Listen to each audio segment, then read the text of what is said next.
I could actually, if I hadn't already had this image in my head, I could totally see that as the I have to kind of go little with it though, compound. because if you look at the map, there is a warehouse right there. It just, it's not the only warehouse, They're just, obviously. they're just, and no doubt there are subterranean, Yeah, yeah. shuttles that go back and forth. And Yeah, and and actually, there's nothing saying that parking lot is actually on the first floor. That could be up a bit. Um, I like the idea though. If you look at that cartoon, like the CGI one, if you looked at it from the top and you had like a little adjunct thing off to the side, which you absolutely do, it would look like a queue. Like it absolutely could be a stylized queue if it had like a little spur off of it somewhere. I'm maybe sure this. that's the entrance lobby. Yeah. But I mean, if you look at the map, I mean, there could this just because this is the one that's right there, and oh wait, shoot, hang on, why is that doing that? Oh, I know why. All right. I mean, there's nothing saying that that's the only warehouse. I mean, this Right. could be a Oh yeah, warehouse. This could be I a was just yeah. warehouse.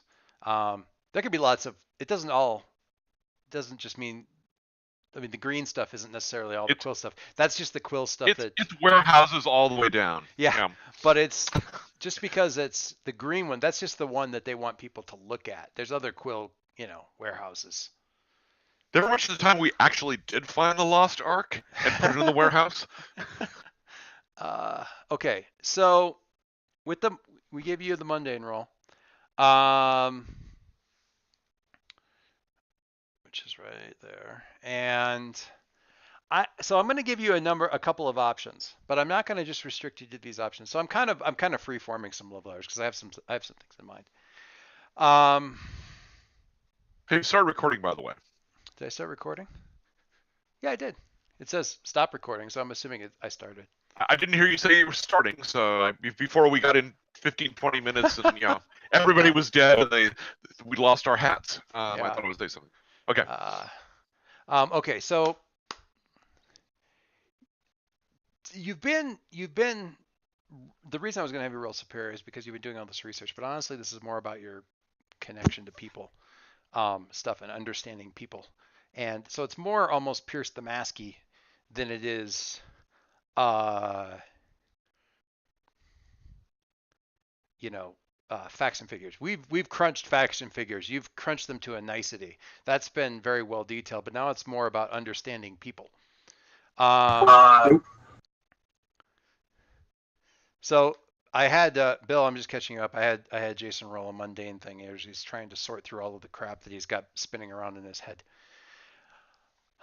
And so I'm going to give you a couple of options here. You get to pick one, but if you want to pick more than one, you can. They'll just will be downsides because it's sort of Fraught with consequences. yeah. Well, Yes. it'll be a question of like things that it don't necessarily have to be directly connected, but there will be you can take the limited amount of success, or you can push for more, but it also means that some stuff is going to slide a little bit.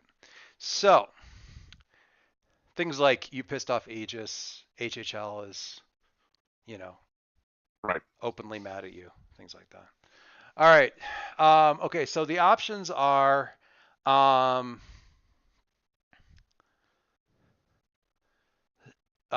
some insight into uh, what happened at the whole DC debacle, Sorry, the whole witch debacle. the DC debacle. Okay. Okay. Um, some insight into your personal deep history. Uh-oh. Okay. Yeah, because I haven't had enough of that. Okay. Good. Or Go on. or I'm trying to think of what the other one would be. I want to say something about Alicia, I think. Maybe. But I don't have anything there, so you're going to force me to ad lib, and it could be terrible. No. No, so just fair warning there.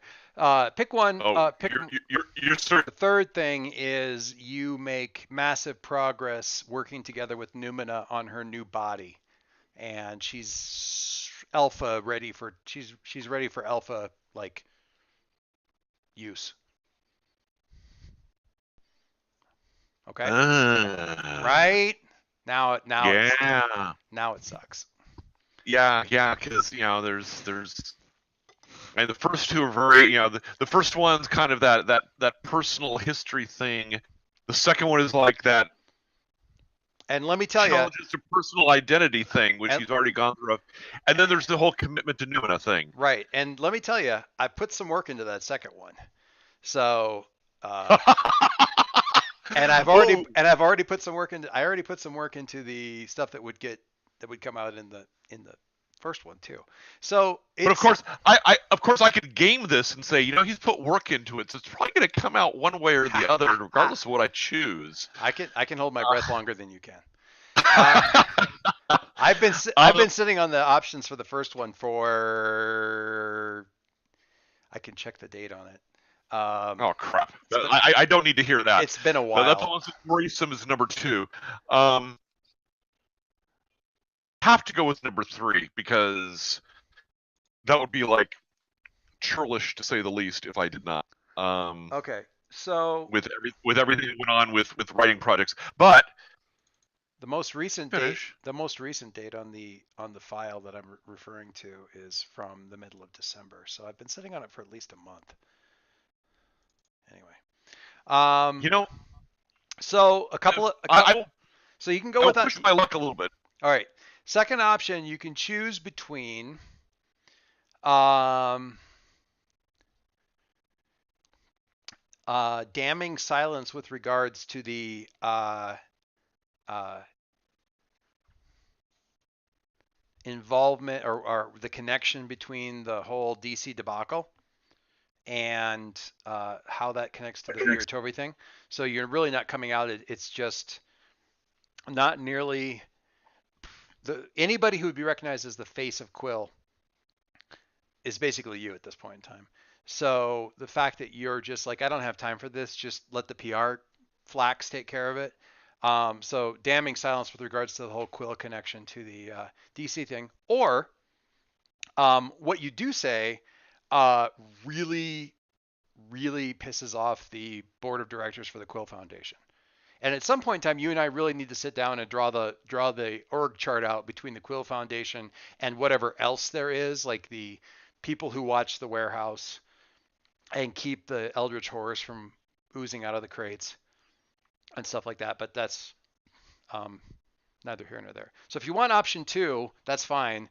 But either public. I'm sorry. So what were So the last? the How did the option last two that you mentioned fit into the first three? basically. So if you want a second option off the list, pick one of those crappier things Oh, okay. because you're just Uh, too busy to fiddle faddle with it, or you do it but you do it poorly because you're right.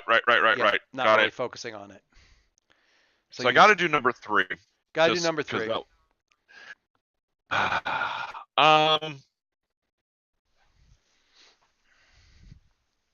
I'm gonna on behalf of Jason, I'm gonna be a little chicken shit here and to number one, but not number two because I've had enough number two regarding my personal life to Well, number satisfy me for a while, number two is and I also mean that in all senses of the term. okay. You don't want to go for another option behind door number three? You just go for all of them? I want them all. No. So I will go for 3 and 1 and Okay. So if I have a choice between either balance about the whole link between the between Quill and DC yeah, and Virtovia showing up and saying some things that really piss off the directors, I'm gonna go for the latter. okay. Because I'm not feeling inclined towards silence and PR at the moment. Okay. So since you're coming out and what you're not going to get, let's tear this down a little bit. Since what you're not going to get public blowback about the potential connection between quills, whatever happened in DC, and the Virtovian thing. Okay, but so not public blowback, but within non-public controlled arenas, let's say stock prices, investor prices. So not the hoi polloi, but like stock investors, competitors, um, the Quill legacy. The Quill Foundation is really more about the Quill legacy. Um, what would you have said that would have left them torches and pitchforks about the way you presented things? Was it just a little bit too on the nose about, uh, you said that one thing about the PR. Remember the thing you wrote about when Rusty was coaching you guys on the PR thing? And first of all, like Amir was just better at the reasons for the lying than you were. Um, but aside from that, you guys were much more like the part of what gave everybody the headaches was that you were really being really like straightforward about the burning bodies, and you know what I'm talking about? Yeah, sure. Okay. Did it was it kind of like, listen, Byron, the Quill Foundation has always been about this, but we've also been about this and killing terrorists and making sure that people stay safe, even if it means a little bit of, is it that kind of thing, or what is this? What does this look like that leaves them like? I will say, I would say, Because you're not feeling your dad. I'm like, your whole thing with your dad is he's lost influence, so you're not really about right. wrapping your you're not wrapping your dad's legacy in tissue paper and cotton swabs at this point in time. Yeah, yeah, yeah. Um, Listen, my dad was no maybe saint. yeah, maybe it would be, and not in a, hey, I'm gonna get back at dad kind of, but more like, yeah, if stuff my dad was doing had anything to do with Virtovian incursion and Iceland going away. I'm certainly interested in finding out and digging into it, but as far as I know, I don't. I certainly can't deny that he's got any responsibility around this.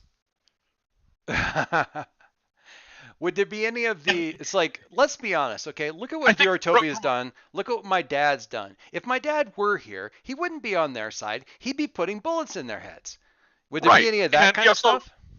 yeah, he definitely wouldn't be doing something in support of Virtovia and this whole thing. I don't know what might have happened. I can't I can't defend his actions because I don't know what those actions were. Um,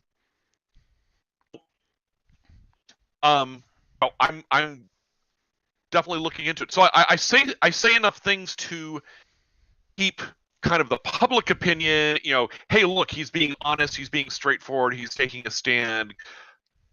Yeah, yay on Jason. But behind the scenes, the people that are like trying to get investors and the people that are kind of trying to run things and the people that are trying to like make the foundation look like it's all about puppies and unicorns Yeah. are like, Jesus Christ, kid, we wrote you the script. You were in Catalina. How are we supposed to sell? How are we supposed to sell action figures in the news? Yeah, Byron serial Cole stuff? action figures. No one wants to buy them now because yeah. I can't do alien heads if you want like pink Marshall like bullet holes that kind of thing. Anyway, So in a sense, I mildly throw my dad under the bus. Not in a real vindictive negative within certain circles. If you need a bus driver, let me know.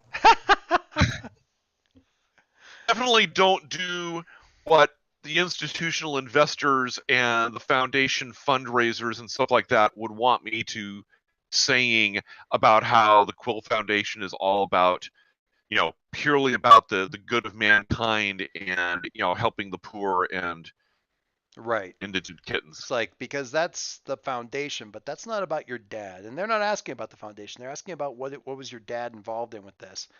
And there's a little bit like, listen, kind of stuff. Like, we do some great stuff, but you're asking me about my dad, and that's different. Yeah. Okay. I like that. And there certainly can be some, it's not going to be immediate follow up, but there's going to be some stuff from there. That's fine. So did you want to know more about the DC thing, or about what the hell was my dad up to with regards to me, or what's been done to me? Well, What have you been digging that's into more? I'm sorry, because I lost track of which one you were focusing on. I had chosen the the DC debacle. Okay. More insight on the DC debacle from any more profound, disturbing insights into what the hell's going on with me, because Okay. I'm good with that. I'm plateaued with that for the moment. Okay, so we are then when your scene comes up, you're going to be flying down to Florida. As an alpha test, is Numina coming with you to field test this baby? If she would like to come with me, I would welcome her to come along. She's excited to check out the new chassis. I feel at this point Leo needs to have this brief talk with Jason. Yeah, absolutely. I'm not saying we're going to jump right into this frame, but this is where, things will go. Right. Okay. All right. So that's because finding out what the heck happened with DC pretty much leads directly to a mirror. So that's what we'll do there. I have in my notes, flying down to Florida with Numina and her new chassis. But first, a talk with Leo. Okay. So, Leo, you have been in a bubble of joy for long enough that it's actually you're kind of waiting for another shooter drop, or you're waiting for you to screw it up or something. None of which is, of course, lost on Numina. Or Numa, sorry. It's just about as close to a perfect holiday break as you can imagine. Otto's commentary notwithstanding. I assume you saw the diabetes tweets. Yes, and that was great. I like how Taz and him have just sort of tacitly just acknowledged stuff there. I'm not sure how okay I am with that, but if you are, then I guess I am.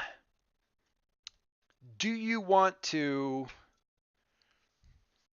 How much? Let's make this a different question. How much is Rossum's message weighing on your mind? Niggling in the back of your mind. Basically, he immediately messaged Agent Waters, who is understandably very busy right now. So it's kind of a holding pattern. Like, he knows Waters is going to get back to him when he has time. Basically, he's kind of put it out of his mind for the moment as an urgent thing to do. He knows there are bigger things going on right now, and he's kind of deliberately ignoring it so that it doesn't prey on him. So you've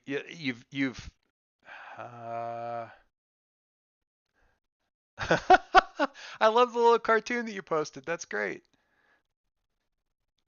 What am I looking at? Is it like see-through kind of? Are we seeing the bots on the inside kind of deal? No, it's just one of the standard costumes. Okay, I didn't know if it was just a pattern on the shirt. Very cool. Yeah, it's just a pattern on the shirt. I'm just gonna pull this over here so it gets over into the thing because it's really cool. That's great. Oh dear. That is great. Although I will, and I can't find. I dug around for a while, but I couldn't find it. Bill, if you can find it, I'd be much appreciative. You had the picture of Numa and Numina, like the two. I had a few of those, yeah. The double sketch that was just like them in sort of street clothes kind of thing, and I couldn't for the life of me figure out what damn thread it was in. I'm gonna have you choose here during this break period. Talking face to face with Waters, or going over and touching base with Jason and Numina.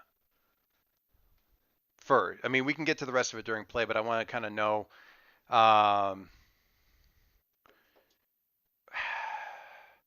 Actually, which would you rather have happened off stage? Let me ask that. Waters off stage is probably okay. Okay. Like I don't think we need to take a lot of time on that, but Okay. the ladder is kind of a team thing. Why don't you give me then a? Is it a mundane? Is provoke under mundane or is it superior? Provoke is superior. Yep.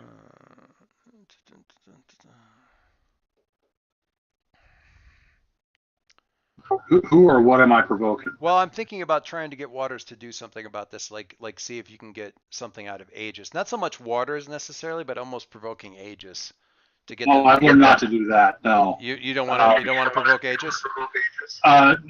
So Numina even put it like this in one of the chats. It's like Leo's learned: don't tell Waters to do something. Don't even ask him to do something. Just give him information and trust that he'll do the right thing with it. Okay. What he can tell you right now and what he sends you back then like almost immediately, like basically in the time it would take him to watch the video twice or is Aegis does not have anything on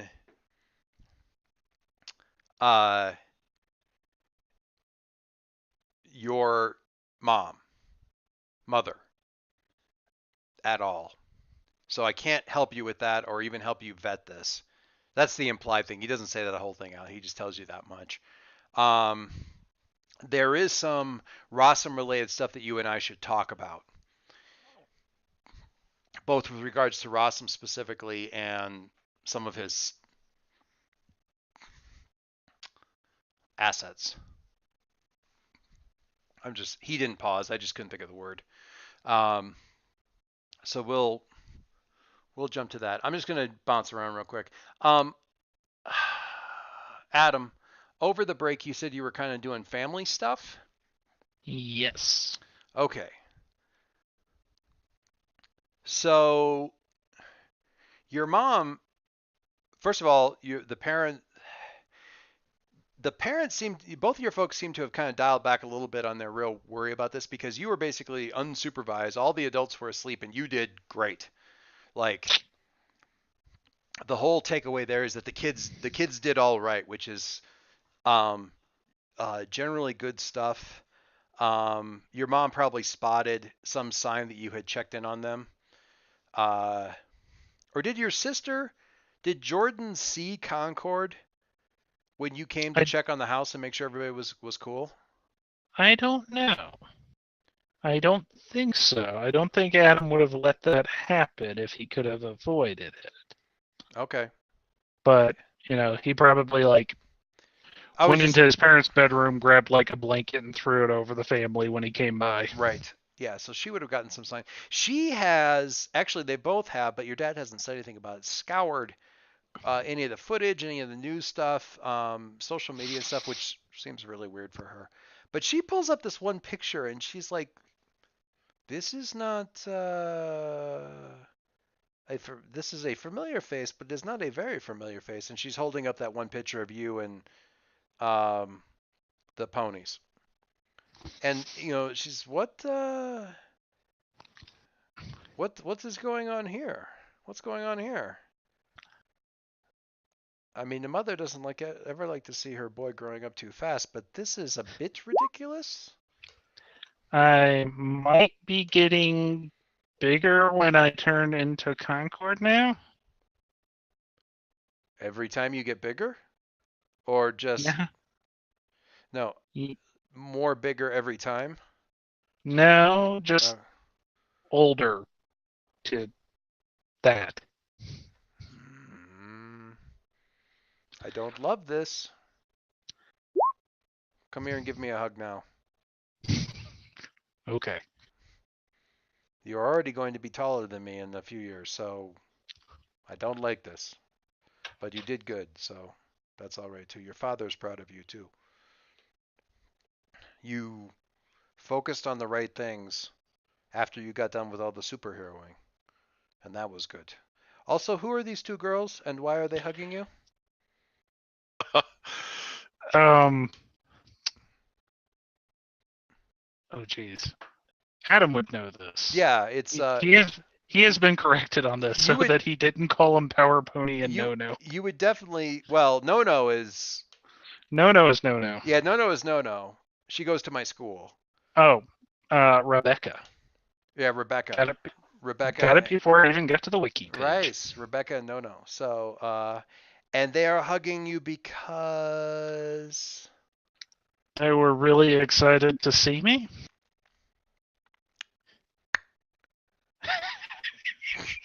That was the worst answer I could give. you like that? You like that tongue click? If they keep showing up in pictures with you, I'm going to have to meet them. I'm just warning you.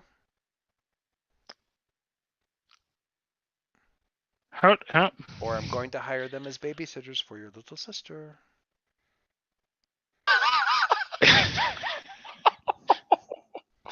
How would this work? I'm just warning you. Would love to be babysitters for your younger sister. No, and Jordan would get on like a house on fire, and you know it. Because the house would be on fire.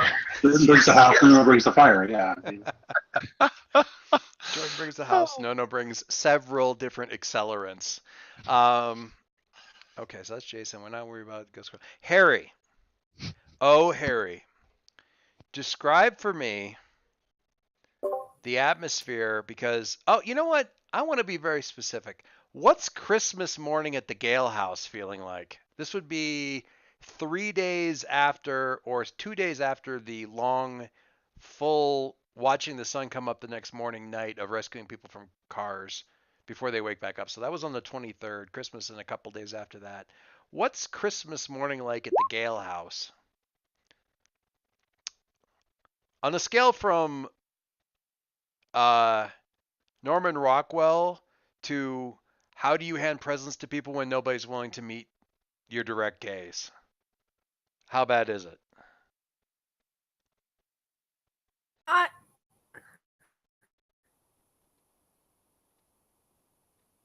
Has there been shouting and accusations?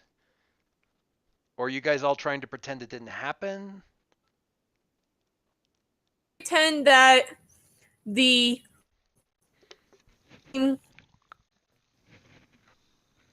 messing with Virtovia part didn't happen. Who's trying to pretend that? All of us. Dad is trying to stick with the East.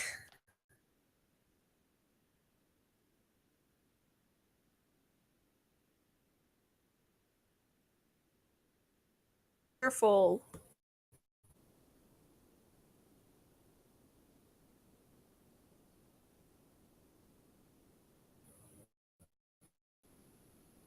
I'm not hearing most of Same here. saying anything. I heard Dad is trying to, and then nothing. Same. Yeah.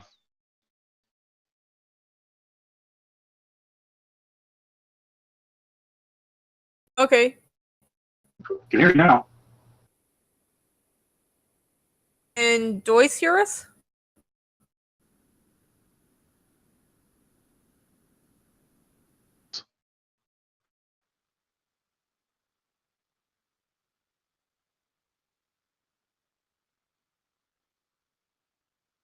No, everybody's back to muted, and I don't think Joyce is hearing anything right now. Oh boy. This'll be fun. Nobody making eye contact. No one's able to be heard on chat. The Gale family. Yeah, this is the Gale household. Nobody's talking to anybody. That's how this works. People keep trying to reconnect to each other. It just doesn't seem to work. That's because they aren't using potato chips. This is your Harry.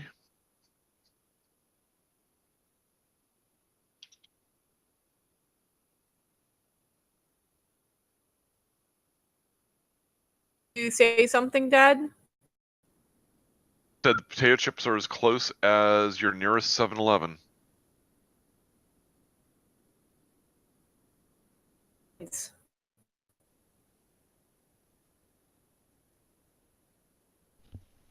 Hello?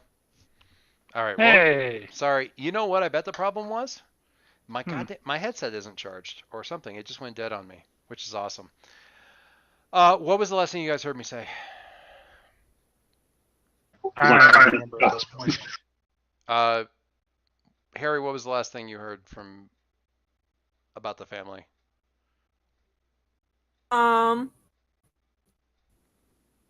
I didn't hear you say anything about the family after I started. Okay, so what I was gonna say is your dad finds you at some point, like comes up to your room or something like that. He's actually not. I mean,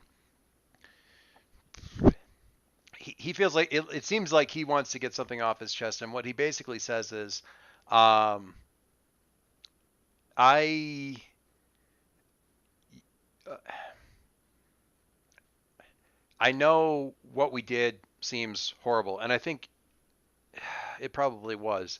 At the time, I mean, the science that I know and the stuff that I know, but I don't, there's politics involved in all of this and relationships between various countries and all kinds of craziness. And it seemed like keeping people from panicking was the best thing we could do at the time. I didn't expect it to go as long as it did.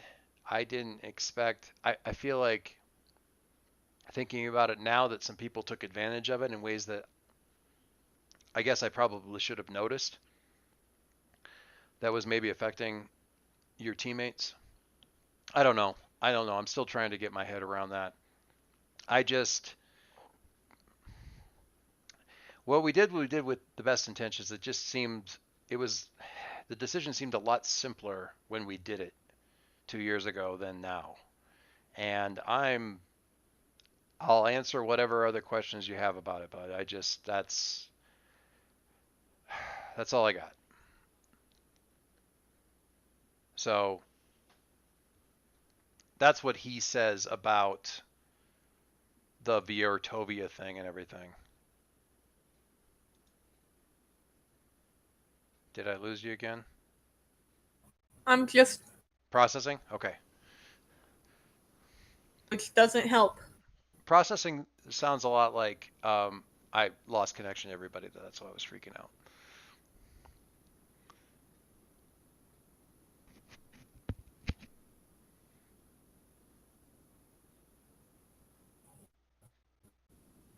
You and being honest.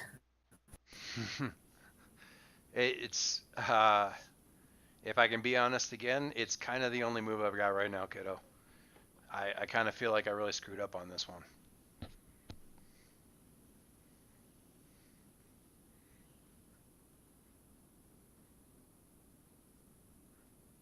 You know how much it's affected my teammates?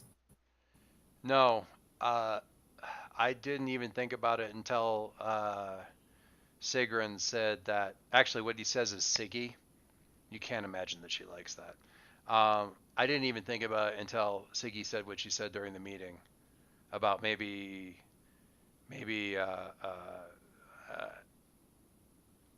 Hecate was doing something specific, and we've talked about it, and she's got all these arguments for why it was necessary, and doesn't even really deny it or anything. It's all like some sort of domino effect, and if one person's poking around underneath the tent and Camel's nose inside, and whatever. I don't do magic, and I never have really done it. So she's got her arguments, but I don't know that anybody really thinks that it's just the arguments that's the reason that she did it, or whatever. She's actually not saying that she did it. She's saying theoretically if I blah blah blah blah blah. So I don't know. That's all I know.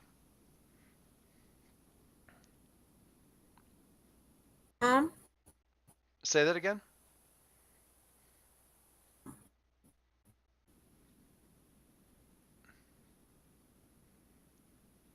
Happen. I'm sorry. I'm only okay. Hang on a second. This is driving me crazy. I'm hearing it. I Like her mic goes. occasionally hear at home where it's like everything. 5 seconds of everything she says gets lost. Yeah, I'm gonna hang on. I'm gonna try this again. Okay. Closer. Okay, so Catherine, you were saying something about did you ask something about mom?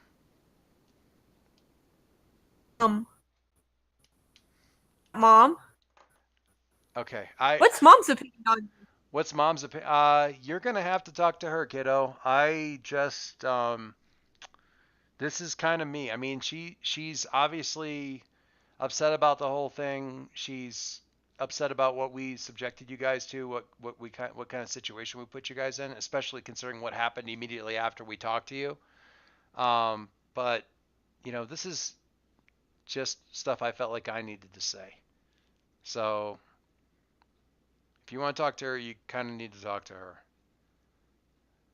Or both of us. If you want to talk to both of us, that's fine too. She's been on the phone a lot, so I don't know. I think she's been. What were you saying? Nothing. Okay. All right. I almost wonder if it'd be easier if you were on push to talk, because I feel like the system is like hearing your noise, like hearing you speak, and then takes a second to actually start recording what you're saying to broadcast it, so I'm not getting everything. Okay. Maybe I don't know. I don't know, man. I don't know. I'm still trying to figure it out. This has been frustrating. Adam and his mom, his dad. Did you have anything you want to do with your dad, Adam, right away? Anything you wanted to sort out with him, or no? Not right now. Okay. There are probably things that need to get sorted out eventually, though. Yes. In that case, then,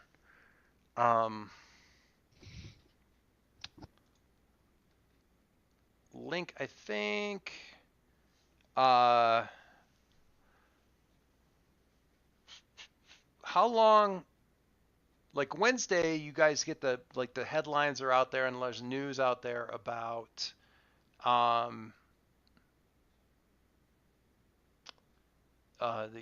there's more stuff about Viortovia coming out and more of that kind of thing, and it feels like the world's sort of catching up to where you guys are in terms of some of what you know, some of what you've guessed, that sort of stuff. Aegis has been, aside from a couple of press releases, like kind of uncharacteristically silent about the whole thing, but that kind of thing. How long do you go into that next week before you figure you have to go, you really should get over there and drop in on the Quill compound and see what's going on? Probably not that long. Okay, so let's just I feel like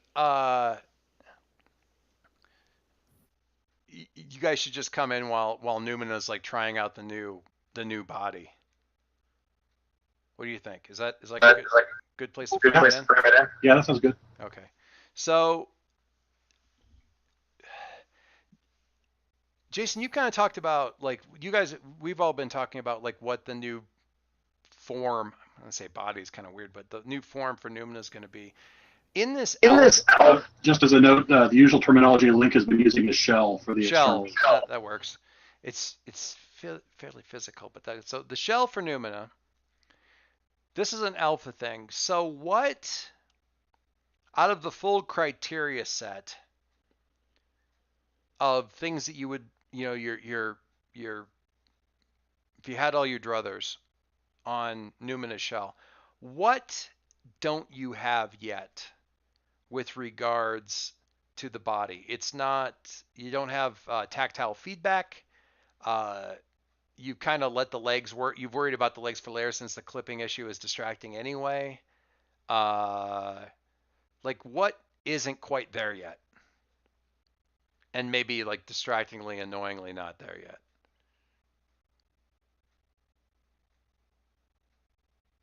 This is you know, if I've got choices I've got choices. It isn't necessarily about Jason's choices, but sort of like this is almost really Dave's choices about like Okay. where. Yeah, because Jason, if given choices and sort of so what to do next, is probably going to defer to Numina as to where she wants to. But if it's like, well, we can get this going, but then we can't get the AI, we can't get the the rendering AI to keep you from clipping through the floor. So let's just have you float. And you know what? Ghost Girl gets by without having feet. So let's just go with that. Is that cool? That kind of. That's probably. Yeah, I would probably incline to try to give her tactile feedback. She would really like to have hands. Better than making sure that her feet actually contact the ground properly. Because. So. Okay. All right. I'm trying to figure out. Basically, this question is: in what way will I characterize this to Link in an uncomplimentary fashion when he first walks in and sees it? I guess to a certain extent, and I should just say Bill would be able to guess probably, or be able to decide what thing is most off-putting to the whole thing. But we'll go with when you come into like as you're approaching Lab 3 with the windows and stuff like that, you see Numina there, and as you're like coming into frame, she's fiddling with like sort of appearance stuff, so her clothes shift a couple of times, and you get closer and realize that she doesn't have any legs yet. They just kind of phase out. So he's apparently helping this Numina thing with some sort of hard light thing, but sort of channeling his like weird like buried fixation with Charlotte on this or something. Maybe. I don't know. That's creepy. I mean, Jason's saying they're being horrified right now, or Dave's saying they're being horrified right now. I'm what? No. No, God. I get it. Yeah. So, because you hadn't really, I don't know if you'd really heard much about this, except that I don't know what Numa would have really said to you or anything. I heard nothing about this. Yeah, right. So this is all surprise when you and Numa kind of walk in and stuff. So, what do you do? What the fuck is this? Numina kind of turns around, and she actually, does she blush? I think she blushes kind of, or flushes, at least flushes.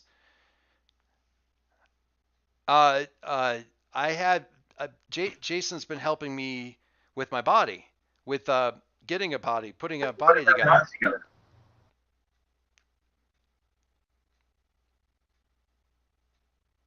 That's what Leo said. Yep. What was that? Oh, has he? Oh, I'm sorry, I didn't hear that part. Numina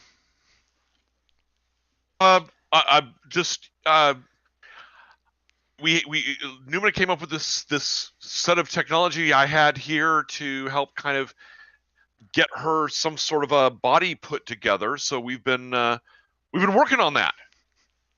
What do you think? How guilty, and completely unintentionally, but how guilty do you look right now? For like no reason that you could honestly even track. Actually, you know what?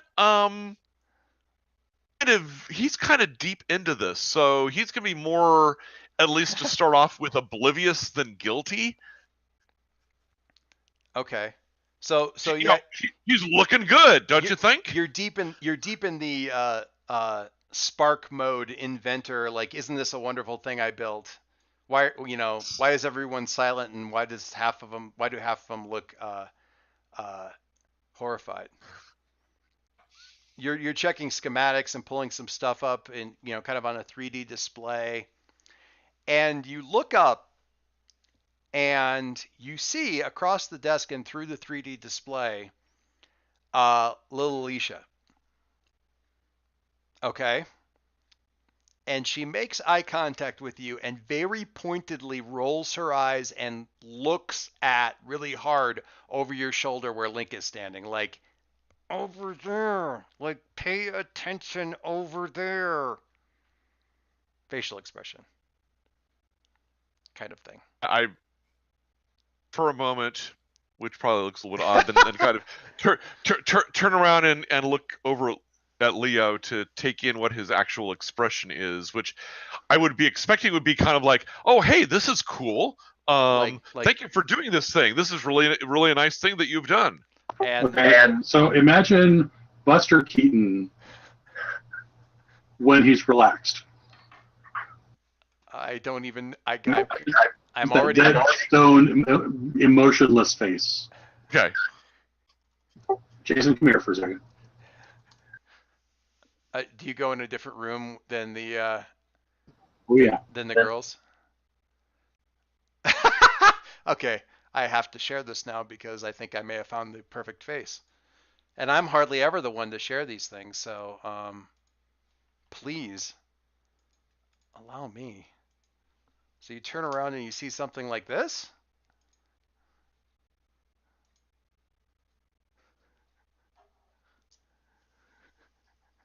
I see a girl and a skyline for city. No, I put it in the chat. Oh, link. Yeah, pretty much that. Okay, all right. A little bit less mascara probably. But anyway. All right, Jason, come here. Okay. What was... I'll be right back. Wiggle your extremities. See how that feels. Jay. And honestly, you actually see Numa as you're saying that. Like, she kind of winces and then rubs at the bridge of her nose. Like, are you even processing the way this sounds coming out of your mouth? Jason, tell me about the one normal date you had ever in your life meeting the father. I don't know that there has been one. So the one that keeps coming back to mind doesn't fit normal in any way, shape, or form. Okay. Is that one scene that I reference, Ink and Jason scene, where we're like trapped, in this magma pit, and both of them had stripped halfway down because it's so freaking hot, and the wall explodes, and there's Achilles' chin, and he's shouting, and it's in Chinese, and Jason hasn't been doing his Chinese lessons, and Alicia's shouting back at him, and there's laser beams, and then his father comes in, and yeah, so that's about as close to a normal. So let me ask you. The father. Let me ask you this question: Is it weirdly disorienting to suddenly be in the situation where you feel like you're about to get like the dad talk? Or is it weirdly comforting to be in a situation where you're finally going to get like a normal, what you think of as a normal teen experience of getting the dad talk? I'm just curious. I don't know which one it would be. I don't know that he. If there's kind of dad talk vibe coming in, actually he'd probably be channeling it around his own. Or older the brothers. talks he got from his own dad about things that maybe he's doing wrong, or there's this kind of whole. Well, that's just harsh comparing Leo to anybody's dad. That's just mean. All right, Leo. Where is this taking place? Are you like in the kitchen? A conference room next door, and Leo will sort of subtly gesture for Numa to come along. She'll want to hear this, but this is something he needs to talk man to man with Jason about. Okay, so I just want to clarify. You're going to motion Numa in, but not Numina? Correct. Okay. All right. So we'll kind of look at this in. I think the penny hasn't quite dropped for Jason here. Okay. Well, once you get to the room, Leo will make it very clear. Jason, this is the part where I threaten your life. Numa comes, but she does give you the look about, are you sure not like I'm saying no, but just afterwards, you're going to want to think about what you just did. She will get a reassuring glance from him. Okay. I got this under control. All right. So this is the part where he threatens your life. Do I understand correctly, Jason? About exactly what? That you have any sort of romantic yearnings for Numina? It's right out there. I like yearnings. The great Buster Keaton stone face. It changes colors multiple times. It's a yes or no question.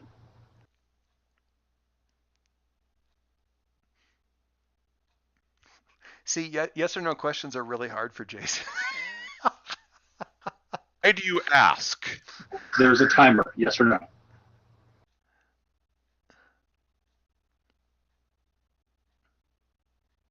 I think it changes the context of the conversation, Jason. This is Numa's input. Of your business.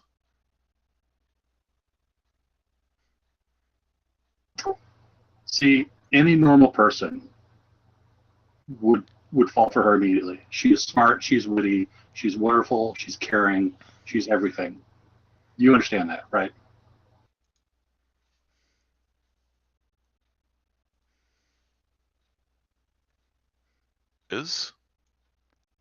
I didn't quite catch that, but go ahead. If Bill, if you heard what he said, go ahead. I did not. Is that a yes? She is. Okay. She's also vulnerable right now. And I'll tell you, if you hurt her, you will lose her. And that is worse than anything I could ever do to you. So I'll just say, be careful. And I wish you luck. Do whatever you need to do. Do your best. Take care of her however you can. And I hope things work out. I have to say, even Numa is kind of like, the fuck did I just hear? I want to be part of her life. I'm not picky how. If you have specifics and she's okay with them, then great. It's not my business. You're right. You're entirely right. I'm just warning you from past experience that this sort of thing can be fleeting and fragile, and to be careful. Do you understand? Yes. Yeah. No, and now Jason's now managed to make the transition to being completely flustered. All right. And it does not help that standing next to Link is little Alicia, and she has her arms are crossed, and she is giving you like the most like, what are your intentions with my daughter? Kind of like Dwayne Johnson eyebrow raise. Completely in parody of Leo, but or not even, it isn't even fair to say parody of Leo because it's not, but she is totally projecting what your personal, you thought this was going to kind of go, sort of expectation of like, just what are your intentions with this young lady kind of face. It's not helping. Speaking of flustered. Okay, good. I'm glad that we had this talk. Leo will pat Jason on the back and then walk back into the lab. And Numa's got this look on her face. Actually, okay, the only way I can explain it, the thing that she does, and it's so entrenched itself into my own experience that I actually find myself doing it on a day-to-day basis. But from Mike, have you seen Spider-Man: Homecoming yet? This is from the trailer, so it wouldn't really matter. Yeah. Okay. So the bit where MJ says, you know, it's already creepy. You guys are losers, and Peter Parker like does this hand thing and his face thing of like, the fuck, kind of like why are you suddenly on my shit all of a sudden? Kind of that facially. She does that as you walk in, like, the hell? I got this brand new dress, and you walk in for 2 seconds and walk back out again. In any case, so she kind of gives you that expression. She's giving you some attitude, but it's very strikes you. I will say this, Leo, a very I'm going to give you this because I know that you would never say it out loud, but I think you can still have moments of thoughts that you find yourself later needing to probably quash as you're still sorting out this weird thing that has actually only happened a few days ago. But it strikes you as a very un-Numina-like expression, body language thing. And I think I know that you probably would never really think, and you'd probably immediately correct yourself, even in your head, about that comparison because it's not the same person. But it's hard not to have that immediate reaction. Oh yeah, that's going to be trouble for a while. Oh, yeah. But if he walks back in the lab, Numina's in there with this new holographic body. All he's going to say is, "I think you look great." Okay, check out what I can do with my hair because this is awesome. And she starts going through hairstyles and clothing and all kinds of stuff. Hey, Jason, get back in here, get some catwalk music going on. We got some modeling going on. Come on, help me out here. Jason is busy looking between Numa and empty air where Leo was standing, as far as Numa can tell. How he's. I have trouble keeping up too, if that's any consolation sometimes. And I really well, I mean, for background, Leo's basically taking all these feelings of jealousy and just sublimating them and be like, okay, well, this is how it is. We'll just roll with this. Okay. Numa says, she first says the thing is like, it's any consolation, I have trouble keeping up too. Are you okay? You're kind of, is somebody else in here?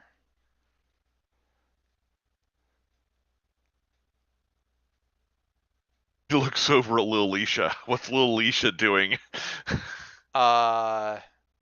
She's kind of like, she puts her hands on her hips like, well, what are you going to say about that question? Like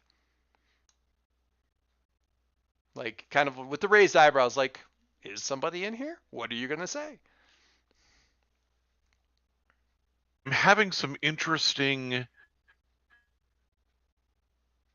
her eyes give you the full on like narrowed eye, like, would you say some interesting fluctuations? What was that? Some interesting visual presentations of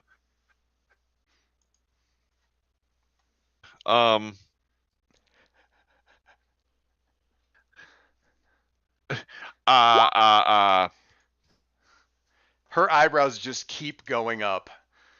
You know what? This is a perfect moment. Is it? He points at her and says, "This is a perfect moment." And her come with me. Who are you talking to? Talking to you, Numa. Okay. Follow me. Let's go back out to the lab. All right. So Numina. Whew. You know, guys, I'm bad at names anyway. And I'll put labels on them. Okay. Numina's showing things off. She's also talking about like the tech behind it and the pros and cons versus having an actual hard shell. What the tech is from, what they stripped out. She's quick to reassure you that the weapons have been stripped out, the weapon systems and stuff, and Jason's still trying to figure out how to miniaturize everything. It's been a lot more helpful. The first thing he got going was my hand so I could actually pick stuff up, which was way better for being able to actually manipulate this stuff. Although the fabricator is doing a lot of the work as far as the shell goes and stuff. But this and that and blah, blah, blah. And she's, Jason holds up a finger. I'm holding a finger in front of the camera, although you can't see it. Yeah, right. Yeah. And she's like, so Numina pauses quick because she's looking your general direction. Link wasn't. I'm sorry, half a sec, Numina. Leo. I think that was Leo. Yeah. No, you guys gonna hear me? No, just for a second. Don't worry about it. Leo. Yeah. Having problems with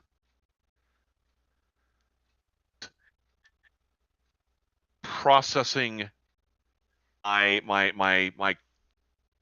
cognition serving as memory buffers and coprocessors and stuff like that. And I think my dad did this to help me with the whole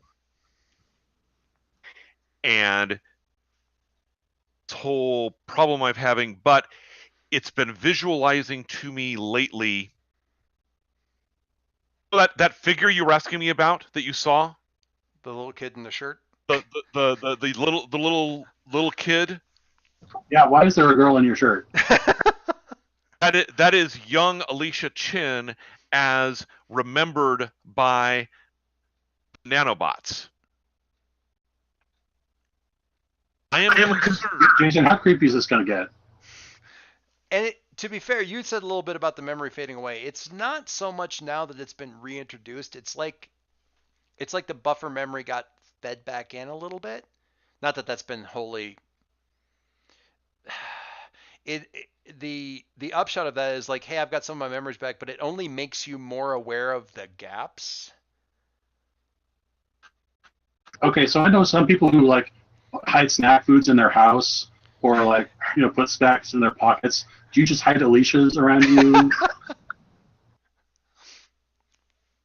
Jason actually Jason actually glances over at Numina, and then back to Leo.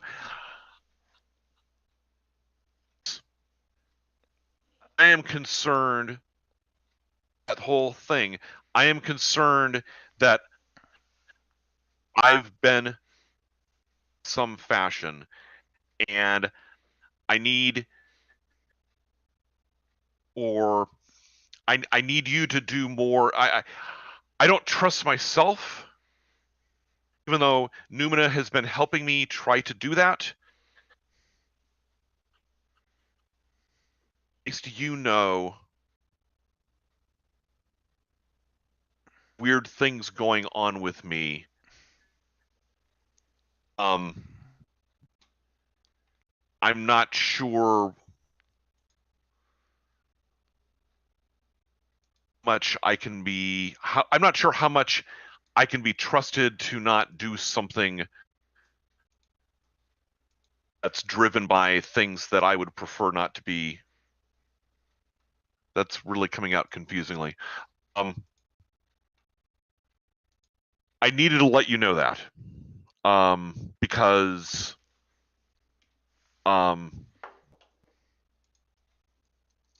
just a lot has come down on me lately of this sort, and I don't know that I'm the right leader for this team, and I think you might be.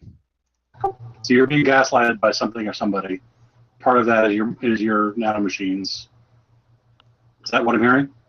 That's part of it. Part of it is I think my dad used the nanobots to potentially, possibly excise parts of my memory.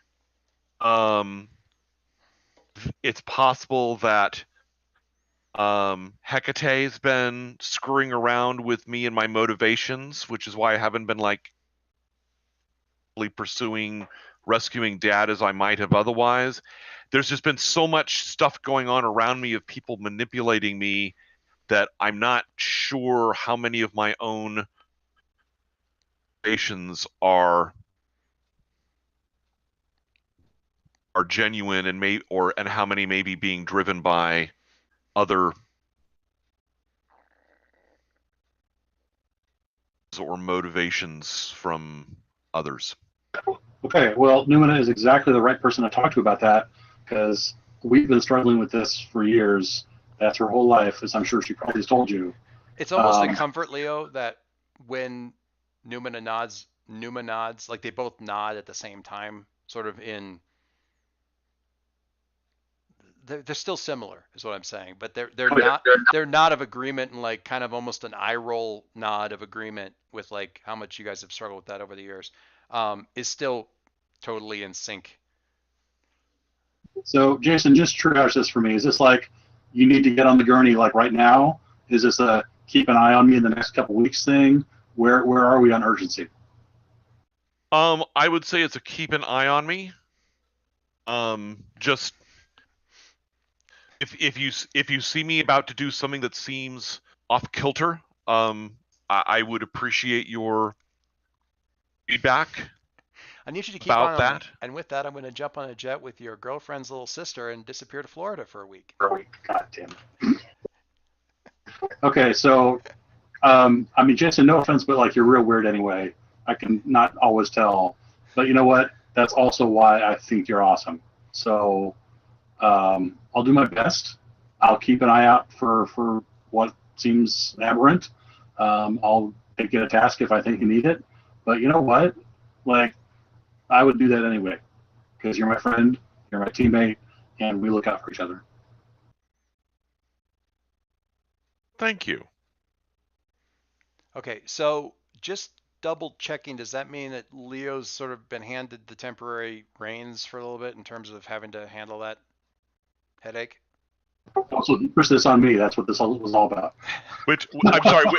Which headache are we talking about? Because there's so many of them. Being the nominal menagerie head. He's going to jet to Florida, and I'm going to be giving the PR conference. Great. Oh my God. It's like, how did you piss off the board of directors for the Quill Foundation? Well, first of all, they were expecting me, and they got Leo. Well,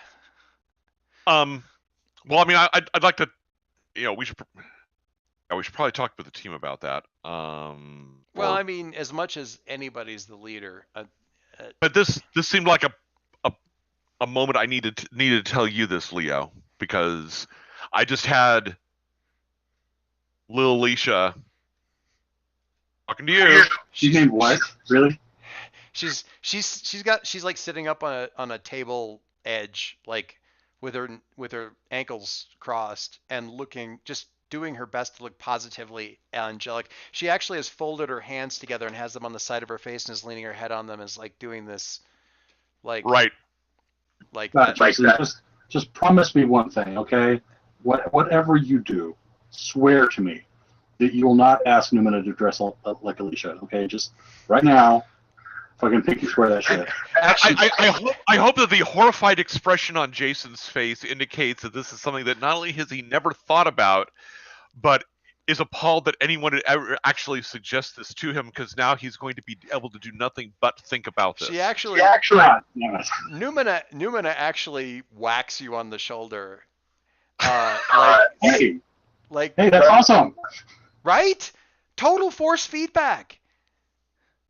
Don't do that too much, but you want to see how much force? She holds her hand out and flips her hands like, right? Total force feedback. And then she does it again just to kind of demonstrate. At that point in time, first time was for like kind of a you ask kind of a thing, and the second time was just like, check that out. Okay, Numina, if he does anything creepy, punch him. Hopefully you're stronger than he is. If you need backup, give us a call. You look great, by the way. I think I mentioned that. You're beautiful. You're wonderful. Don't move too far away from me, okay? Of course not. I mean, you guys are just kind of disgusting right now. So I'm just, don't. It's not a personal thing. It's just, I don't have. It's really hard when I have a virtual body to deal with the fact that I feel like I'm throwing up in my mouth a little bit. So. I'm building you a second shell. I will promise you this: if you don't take it, I will not feel bad. I'll have multiple. A girl never turns down multiple outfits. A boy never does either. If they have any kind of sense at all. So. When she says a boy, he's just gonna look back at Jason and be like, "Uh-oh." God. Okay, that's fine. Don't worry. When I decide to hit him, I've already worked out a deal with the artificial intelligence that secretly controls his nanobots, so they'll get out of the way. It'll be great. Kidding. Maybe. Okay, so Jason's doing that. Okay, so Jason, I think you've earned a rest from all the shit that we're laying on you. That's fine. I'll take care of things. I'll keep an eye on you. I promise. If things develop in an emergency kind of capacity, I will do what I think is necessary to keep you safe from this thing. And please understand, I still hate your freaking dad because he's clearly a moron. Yeah, well, I'm not going to necessarily disagree with you there, but I appreciate. I mean, I'm still. I am 100% part of this team. I don't know that I can do the lead thing because I don't want to lead people in a direction that's going to and be wrong in a way that's not just kind of a misjudgment on my part, but something that. Well, that's fine. I just remember two things though. This is really important. First, I mean, we didn't really listen to you anyway, so like. Well, yeah, there's that. But secondly, like, don't assume that if you just sit there on your butt that everything's hunky-dory and that nobody else will get hurt. Like you said before, like I might make mistakes and people will get hurt. Like you might do nothing and people will get hurt too. So sometimes doing the wrong thing is better than doing nothing. So we'll look out for you. Numa, you very clearly hear Numa kind of mutter under her breath. It's like, I know this is helping, but how is it helping? When Leo says that one thing. I'm going to tell you this, though, Jason. She was sitting up on the table, but when you said the thing about when she was talking about your dad, she actually flickers for a second. Like she flickers out, and she reappears in a completely different stance and not looking at you. You're like she's looking straight at you, but she's looking. It's weird because she's looking and she's too short to be looking straight in your eyes, but in your memory, you're seeing it must be a memory playback because you're seeing her look straight into your eyes. And it's both relevant to what you're saying, but also like a weird memory playback because she's like leaning forward and looking all like looking tough. And she's like, the next time we see your dad, I'm so going to kick his ass. And then she kind of flickers and goes back to sitting on the table like nothing happened and looking vaguely puzzled.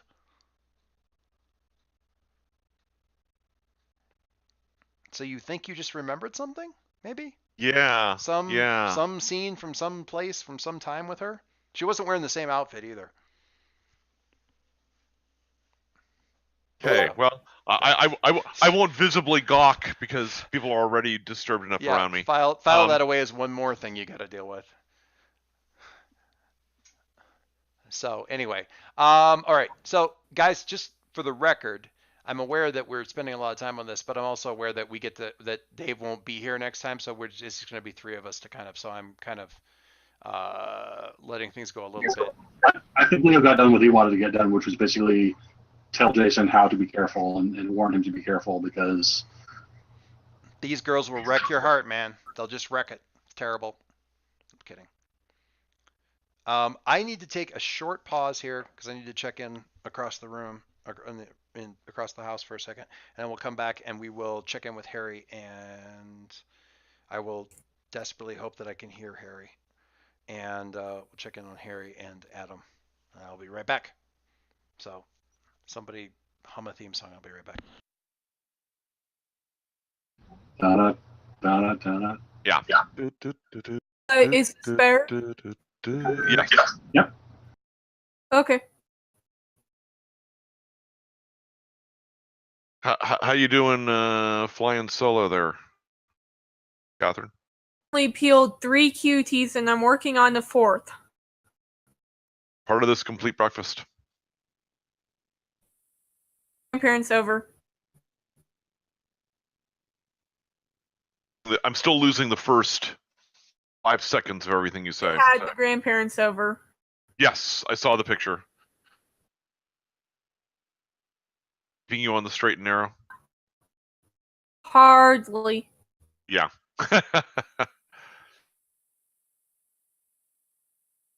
Had to shoo them away to keep them from after the Christmas decorations. Oh.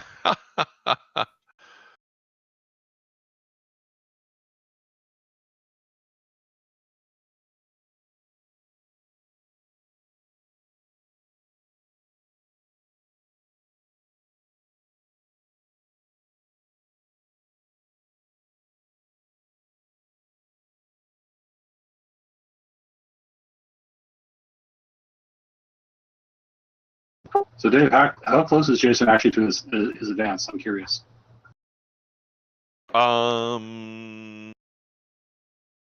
Yeah, it's a couple. I think I went ahead and decide to go ahead and take the potential on that comfort thing, so that gives him 2 on this particular check.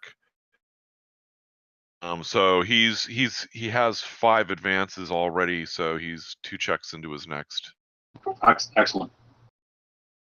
So you should have gotten a total of 2 potential from that whole scene. 1 for the team move and 1 for comfort and support, right? That's the 2 you're talking about? Well, no, I had 1 already. I took 1 for the comfort and support. What was the other one for? It sounded like you had a vulnerability or weakness which gives you the opportunity to get potential as well. So you should be able to get a 2nd point out of that. Oh. Yay. And presumably another check at the end of the night for the end of session move. Yeah. There's that potential. I had no intention of saying here you must switch out of Doom, but I wanted to make sure you could reach it. Should you choose to. Well, I'm kind of monitoring that whole Doom track. I've got some ideas of how that may jump that I've already started talking about with Doyce. I've got checks, and then I've got 2 more checks, and then 2 more full ticks after that. So I'm kind of doing okay with that. Excellent. I'm back. What did I miss? Anything good? Jason is doomed. That's Okay. Doom.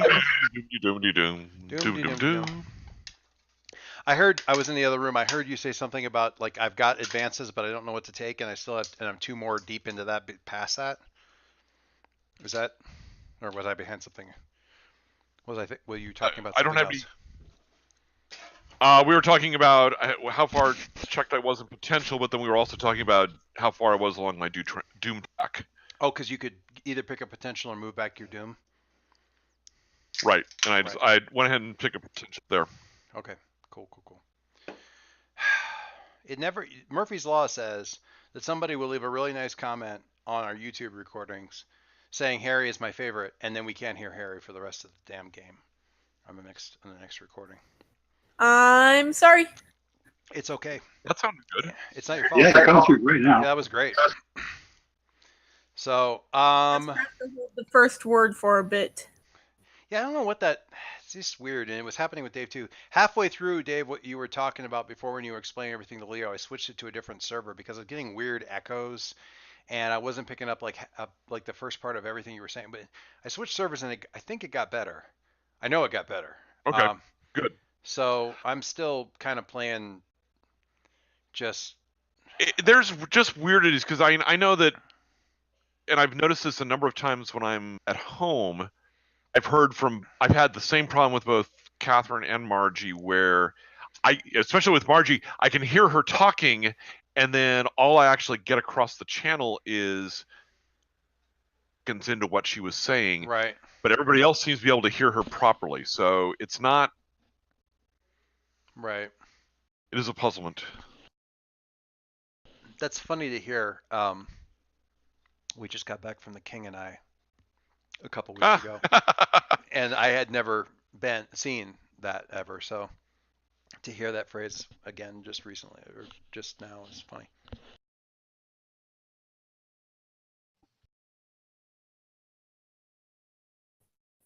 Hey, Dave. Yeah. Just to explain what you were talking about, that has a lot to do with the idea of UDC packets and first in, first out, and putting things into order. And I'm not going to get into all that, but there are reasons behind it. Well, I'm sure there are reasons behind it as opposed to like evil spirits, but yeah. I'm more like, okay, so where's the little button that I push that says, chop off the first 5 seconds of everything you hear? Actually, UDC is like evil spirits, so you're partially right there.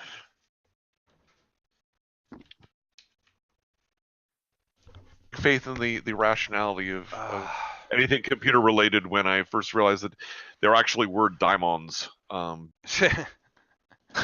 deliver things back and forth. That's why I had Jason doing some of his programming in the first level there was like cron jokes. Kron strung in his mountain. I'm so addicted now to walking around the room that the fact that I had to keep the headset plugged in to keep it from dying was really starting to bother me. So now I am really nerded out because I have a battery pack for charging my phone wired to my headset to keep the power onto it so I can still keep walking around. The addiction is real. The addiction is real. Okay. So, Harry. Yes. Over the holiday. So this is, I'm going to say this was probably around that conversation was probably around the 28th. So that would put it at around, I want to say Thursday. And over the course of that sort of that week after everything that's been happening, how are you spending your time? Or are you kind of open to somebody coming in and sort of saying, hey, if you're not doing anything? Video games. Video games? Okay, so Eating pizza. I don't think. Okay, and your family's kind of staying clear. In fact, that your folks are not around very much. You are vaguely aware, as much as you want to be aware, that there are a lot of HHL meetings going on right now. So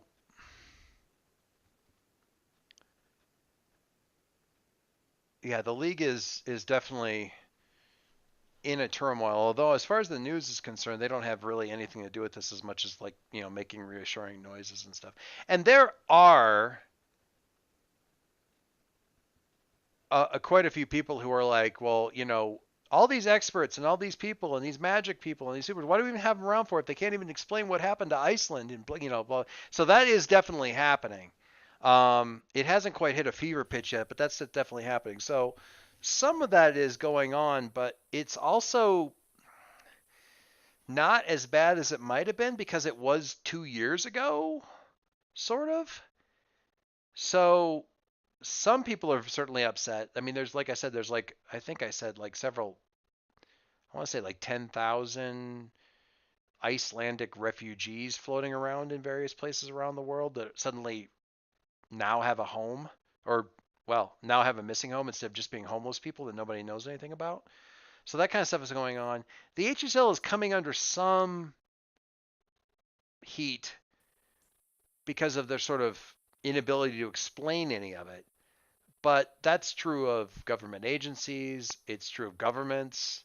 It's true of, public faces of governments, like, presidents, leaders, that sort of thing. So I know, Joyce, I know that, there are, the city is kind of the New York City of sure world in terms of, certainly are there other super groups around in other major metropolises, that so there is the HHL coming in for particular focus because of the Viertovian attack on Halcyon City? They are the, I would say, as an entity, the premier supergroup. They just always have been. They've got the, well, the, how should I put this? For whatever reason, in this generation, the preponderance of superhero activity is sort of focused in North America. And certainly that activity in North America is focused in Halcyon City. So, and they're the premier group in Halcyon City, so it sort of makes them the face of this kind of thing. Plus, they have a lot of big names. I mean, Silver Streak and Tempest are big sort of flashy names that everybody likes them. Nobody really doubts that Transcendent is ridiculously powerful. They just have a lot of, big names. In most cases, in most iterations, the Magus is involved with them, at least nominally. That's not the case right now, but to a certain extent, Hecate has sort of inherited that, first among wizards kind of title just by virtue of being part of the league, whether or not that's actually true. in her case, and that kind of stuff. So there's a little bit of there's definitely some focus on that. None of the groups have the same funding. None of the groups have the same level of influence. Certainly not within North America. And it's kind of like, I hate to draw this parallel, but if you talk about super heroic presence, kind of split it out.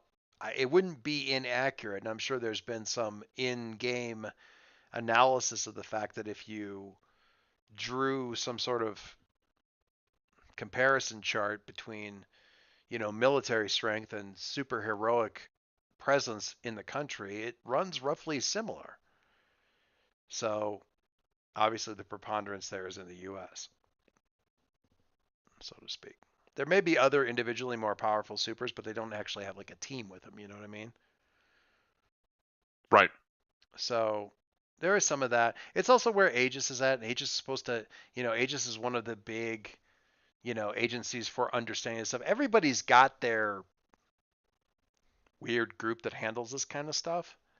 The Brits have, I said MI6 in the article, and I realized in hindsight there should be like an MI9 or something that's just for weird stuff. Super extraordinary stuff. Extraordinary stuff. Things like that. A unit, whatever. So you're vaguely aware, basically, that somebody has kicked a bee's nest, Harry, and that's actually been nice because it means that they're not around very much.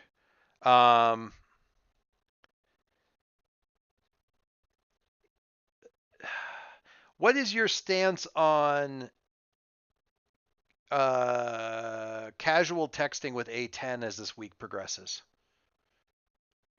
What is your position? Probably happen. Okay.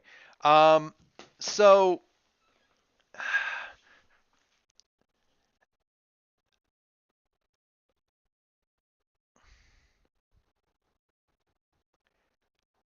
did you know? I don't think you did. What is your thought on Chase being the person? Because you would have picked that up through the various group chats and stuff like that when you guys were all linked. On Chase being the sort of the mentor behind these guys. I mean, he's been a coach for various supers a long time. He's a lot less of a frontline super as he has been like sort of a coach for up and comers. But did you have any inkling that he was doing something like this?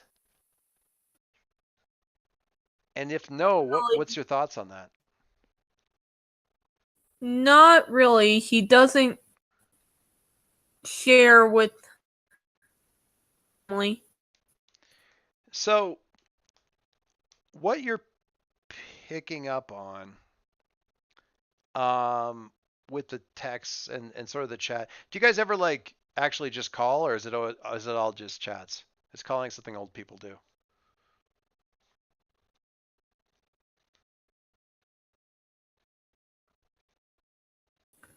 We text. It's just straight text? Okay. So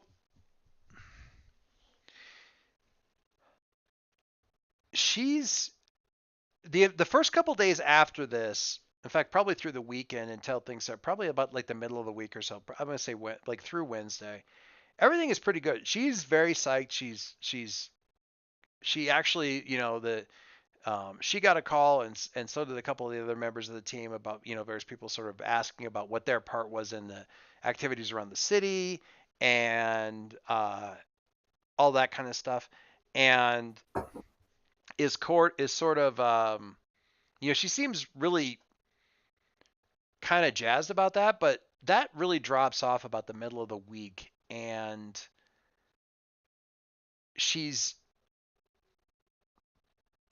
really the read that you're getting off of the text messages and stuff without actually asking anything outright initially is that something has got her down or frustrated or something.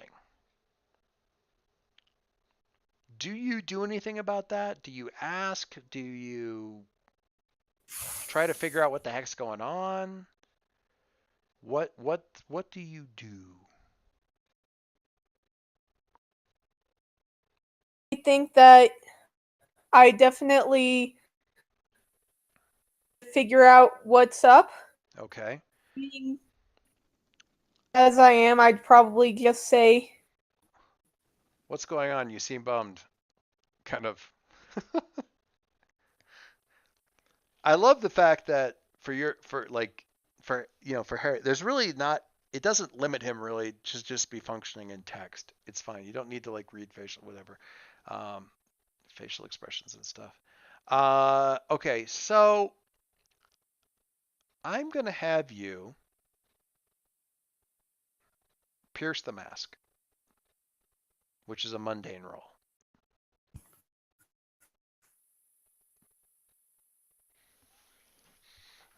okay. Okay. I don't know what your mundane is, but a 7. Okay.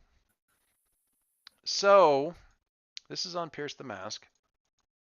And that says, when you pierce someone's mask to see the person beneath, roll mundane. On a 10 plus, ask 3. On a 7 to 9, ask 1.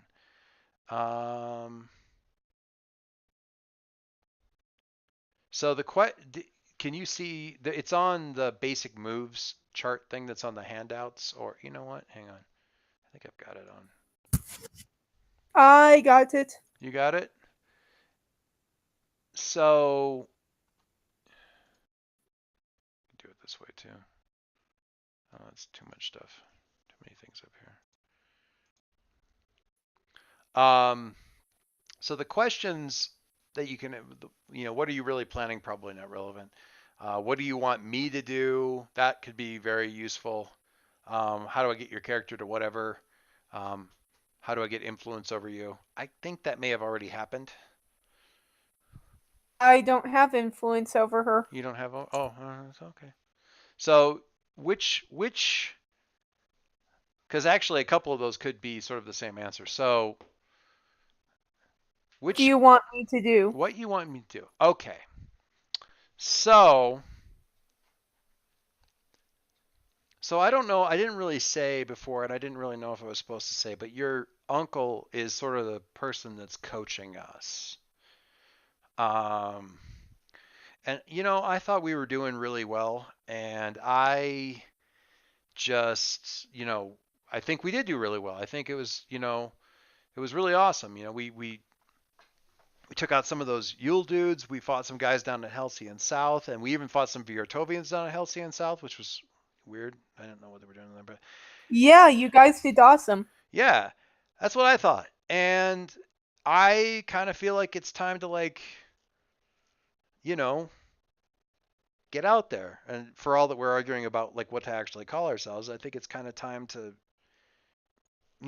be a public team. And your uncle is not. He doesn't think that we're ready. And there's so many sarcastic air quotes around this, you can barely track it. And she's throwing in extra image memes and eye rolls and all kinds of extra stuff, but she is not. She's very frustrated by this. And I've said what I can say about that, but he's not really. I don't know what his deal is, but he's really not listening to me. And I'm wondering, can you talk to him maybe? At least figure out what's going on. But can you talk to him and see if you can change his mind about this? Because, you guys don't have to be the only people out there who are doing stuff. Stingray and his idiots don't have to be the only people out here doing stuff. We can do stuff, and he doesn't want us to. Yeah, of course I can go talk to him. Okay, cool. Because she doesn't say all that little hesitating stuff. There was a long pause there because she thought of a dozen different things. Don't tell him I said. I don't want to tell him not to say that I told. Because how did he find out? And finally she's okay. That's really cool. First an app, you see the typing indicator for 45 minutes. And exactly. It's a typing indicator for 45 minutes, and then she finally says, "Okay, great," and it's an upside down smiley face like your mom does. I'm kidding. But the 45-minute typing thing is probably Probably true. And it's there for a couple of minutes, and then it goes away. But before it can type anything, it comes back, and then it goes away. And it finally comes through with, that'd be great. Thanks.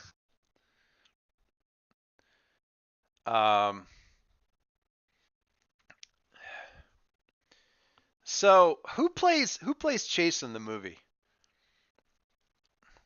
Who is Chase? What does he look like?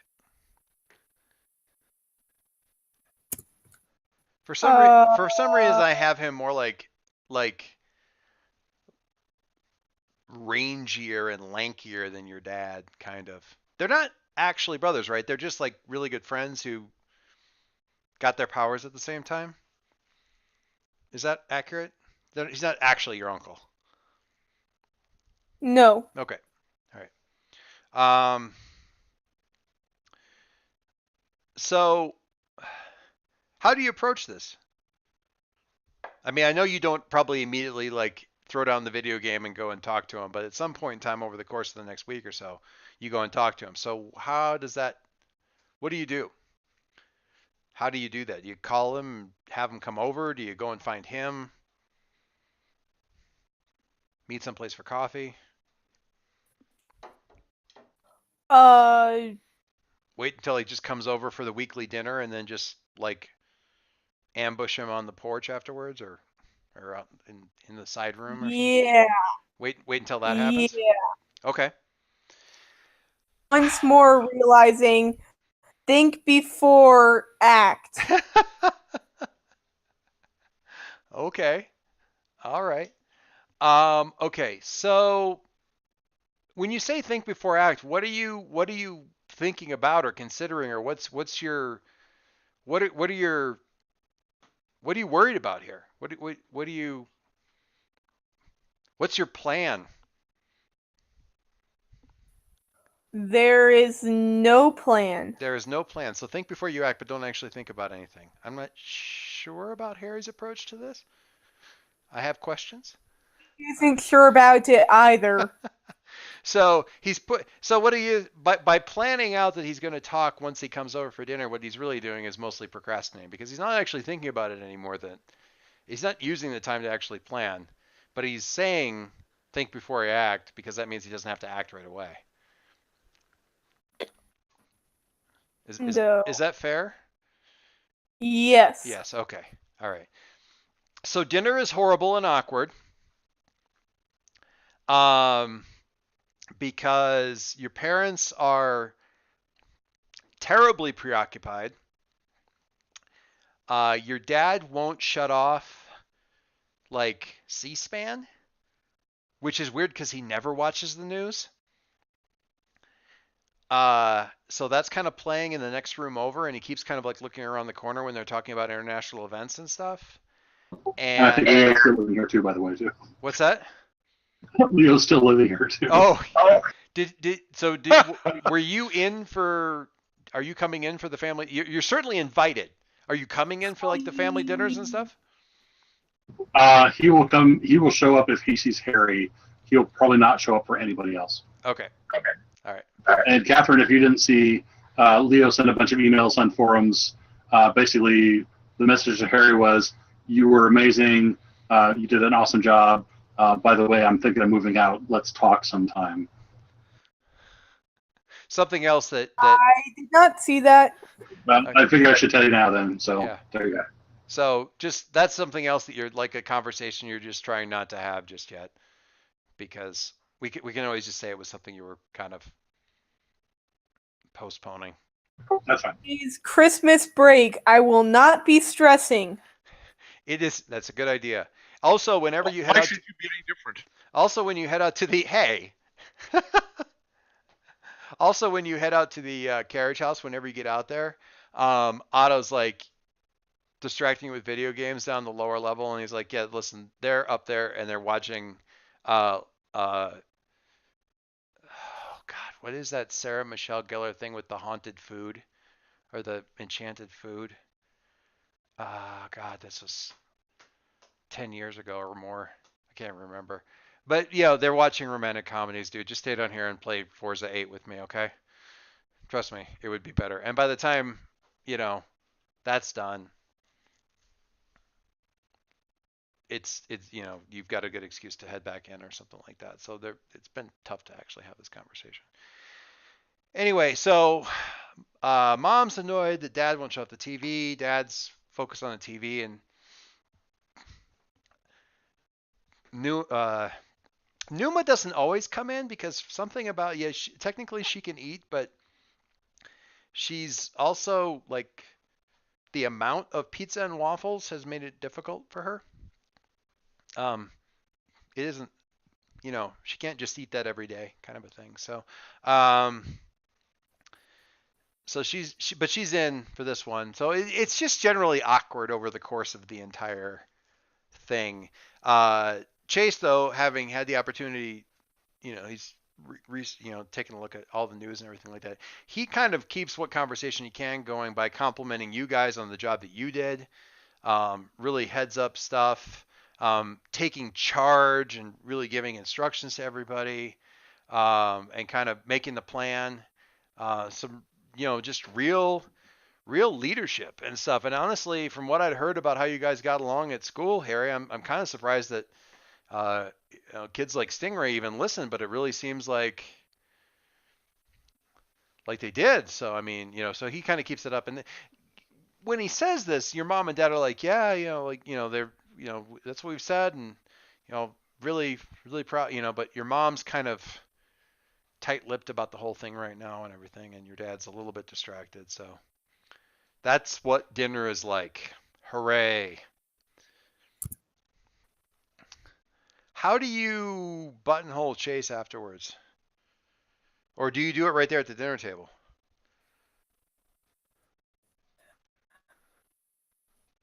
Gave you the perfect opening. With him towards the entryway. Okay, so not with your folks around? Oh. Okay.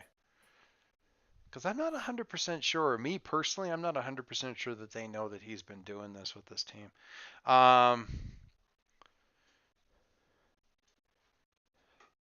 So at the entryway and stuff. Okay, so hey, what's up? You look like you got something on your mind.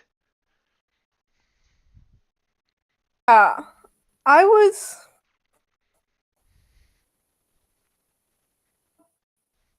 you're helping with the A team or whatever they're called. And he kind of glances back towards the main part of the house, and he just takes like a step towards the door, realizing it's freezing out, and is like he says, yeah, I didn't really know that was common knowledge, but I suppose you kids have talked, or it came out during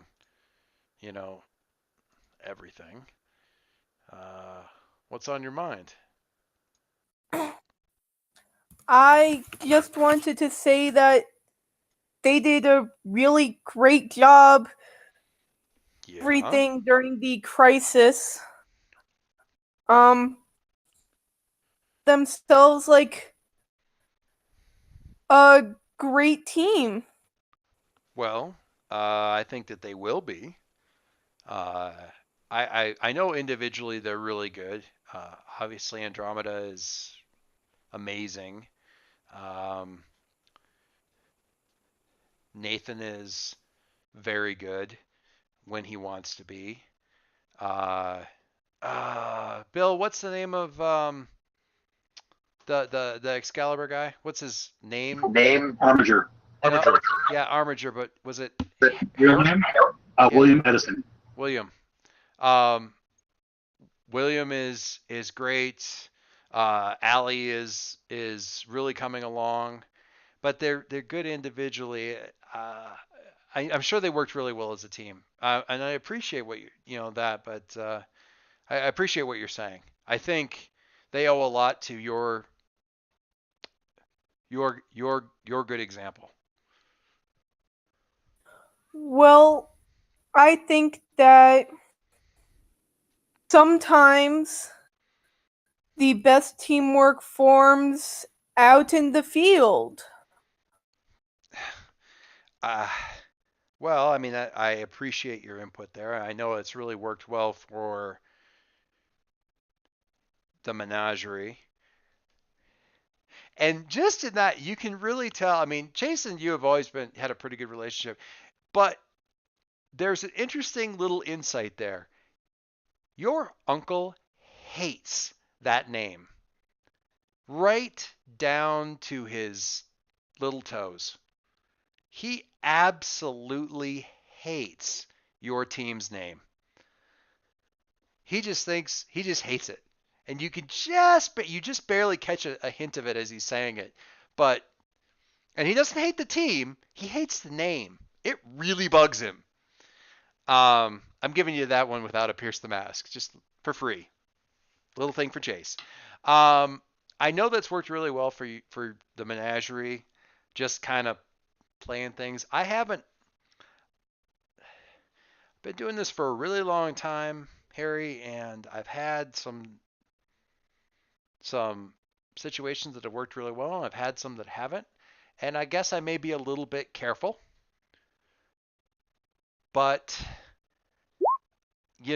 I think I'd rather be careful and make sure that I've got a plan instead of running in and just hoping everything works out because everybody's with me. Everyone with me is great. There's a difference between a crowd of great people and a team. And I think sometimes you have to make sure that you've got that plan before you go running in. Wouldn't you agree? Side note, your GM hates the "wouldn't you agree" as a verbal rejoinder. I personally loathe it. Because what do you say? Anyway. I mean, I also think that it's important that chance to grow. I mean, I don't know about everyone on the team, but they're all growing up. No. How long are they going to be those? Well, I mean, they asked me for the help, so when they put me in charge of that, I think I've got to, take that responsibility seriously. And part of that means taking the time I think I need to take so I can make the right choices. I mean, all due respect to the success that you've had, I think that there's a little bit of I wouldn't mind giving that advice to you if you want to hear it. And he, surprising no one, wants to shift your labels. Because his push here is that just suddenly occurred to me that this might be actually kind of bad for you. His push here is about the planning being more important than the rushing in, and you got to be super careful about this whole thing. So he wants to influence you in this way, which is shifting your labels and moving your superior up and your danger down. That's hilarious. Now, you don't have to go with this. You're pushing on this and you're pushing on him, and there's all kinds of weird stuff that happens with your and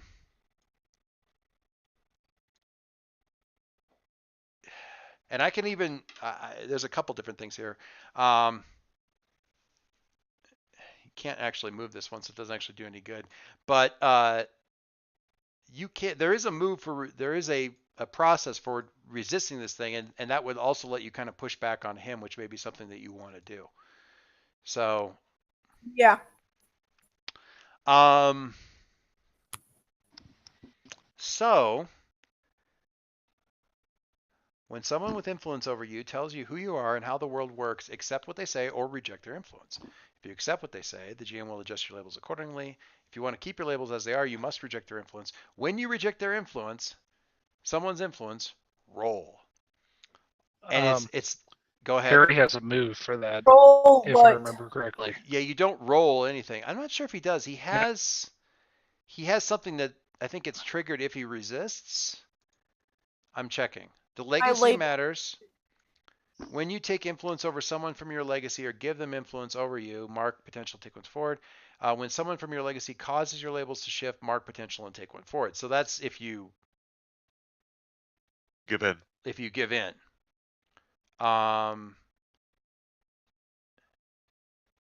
Which is one thing. And I think so the option here, Harry, is if you go with it, you pick up potential, just boom. If you push back, really not buying what he's saying. Right. So for this, reject your influence, you roll, and you don't roll anything. You just roll. In this case, you would go.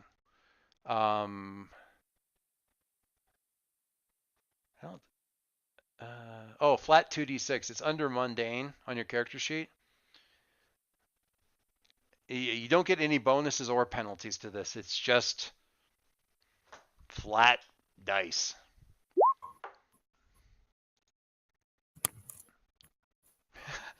Mercury, I like this. Mercury, Harry Gale, rolls something. Buddy gets a full hit. Yeah, I did. Yeah, I did. That's something. That is something. So the whole thing, reading it out here, is when you reject somebody's influence roll on a hit, you successfully hold to yourself and tune them out. On a 10 plus, choose 2. On a 7 to 9, choose 1. You can clear a condition or mark potential by immediately acting to prove them wrong. You can shift one label up and one label down, your choice. Or you can cancel their influence and take +1 forward against them. And you can pick 2 of those. I will get rid of guilty. Oh, clear condition. Okay, so clear condition. I like that. Clearing guilty for this is pretty good. I'm going to ask you in a little bit how you're going to immediately act to prove them wrong. And it could be, I will accept a provoke. Like if you try to provoke him to do this, like, because that's actually like honestly trying to convince him. And just so you know, if you choose the thing where you can move labels, provoke is based on, is it superior? No, mundane. No, I lied. Provoke is based on superior. Which is my lovely -2. Your lovely -2, which I grant you, not great. Or you can do a pierce the mask, or you can, there's a couple other moves here that you can kind of like push on him. But provoke is definitely the one where you're really trying to push. You may not succeed, but it still counts as directly acting against what he said. So that's fine. So I'm going to ask what that's going to look like to immediately ask or act to contradict that. What's the other thing that you pick?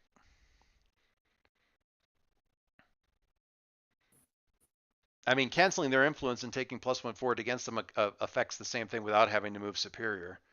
So, because if you're really not listening to what Chase has to say and you think he's being too careful and too cautious about this, canceling their influence isn't necessarily a bad idea. It doesn't permanently take it away, like one of the advances where you like permanently take their influence away from them, but it definitely,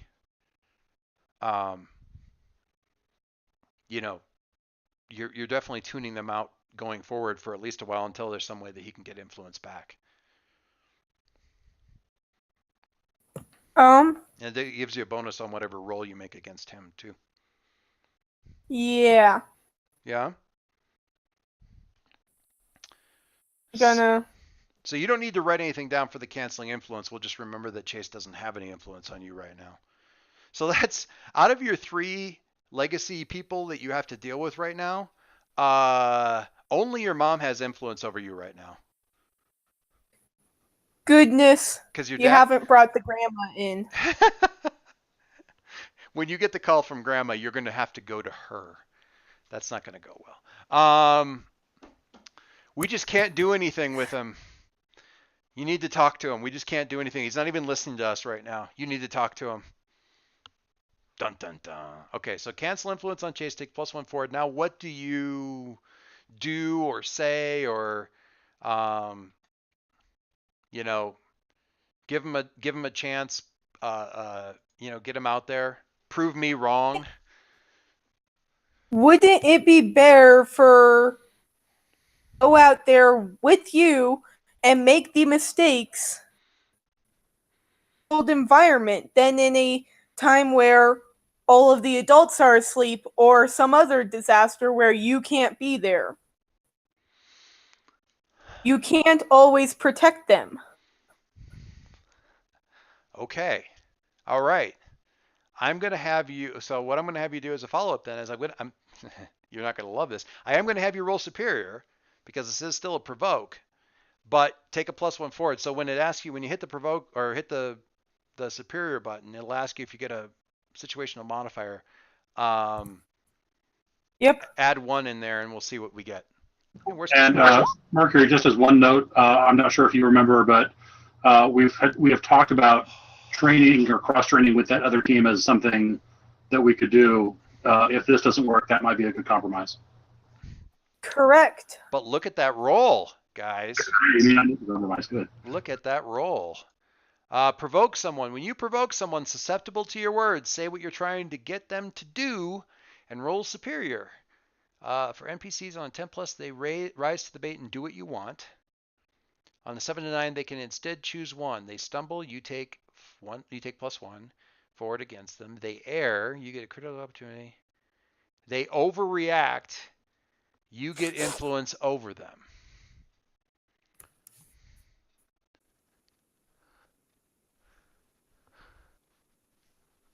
Okay. All right. Fine. I'll tell you what. I'll go out, put on the stupid costume, assuming the thing even fits anymore, and I'll get out there with them. But I want to see all of you, Andy and Allie and those, and your team. I want to see you guys in action off the field first before any of this goes down. All right?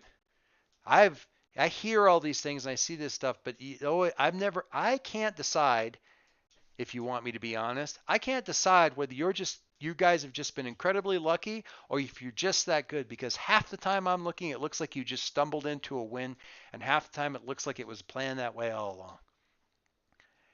And I want to see you firsthand to know that. So I tell you what, if you agree to a little test, fine. They're in the field. I'm with them, looking like an idiot with a bunch of teenagers, and we're out there doing the good work. But I want to see you with us out here first. Deal?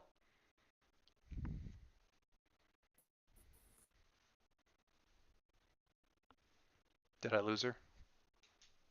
Deal. Okay. All right. And Catherine, write down that you've got influence over Chase. Add him to your list because you just got influence over him because he overreacted. So you've got influence over your dad and Chase right now. You're going to run this house. All you have to do is take out your mom. And literally, Until we mean Grandma run. comes in. What's that? Catherine, what'd you say? Till Grandma comes in. Until Grandma comes in, it's like dun dun dun. You're gonna be, I'm sick of pancakes. As a post-pancake regime. I want quesadillas in here. All right. Chips. All right.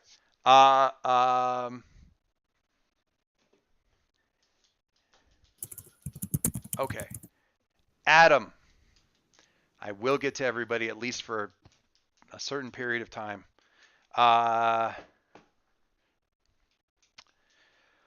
Okay.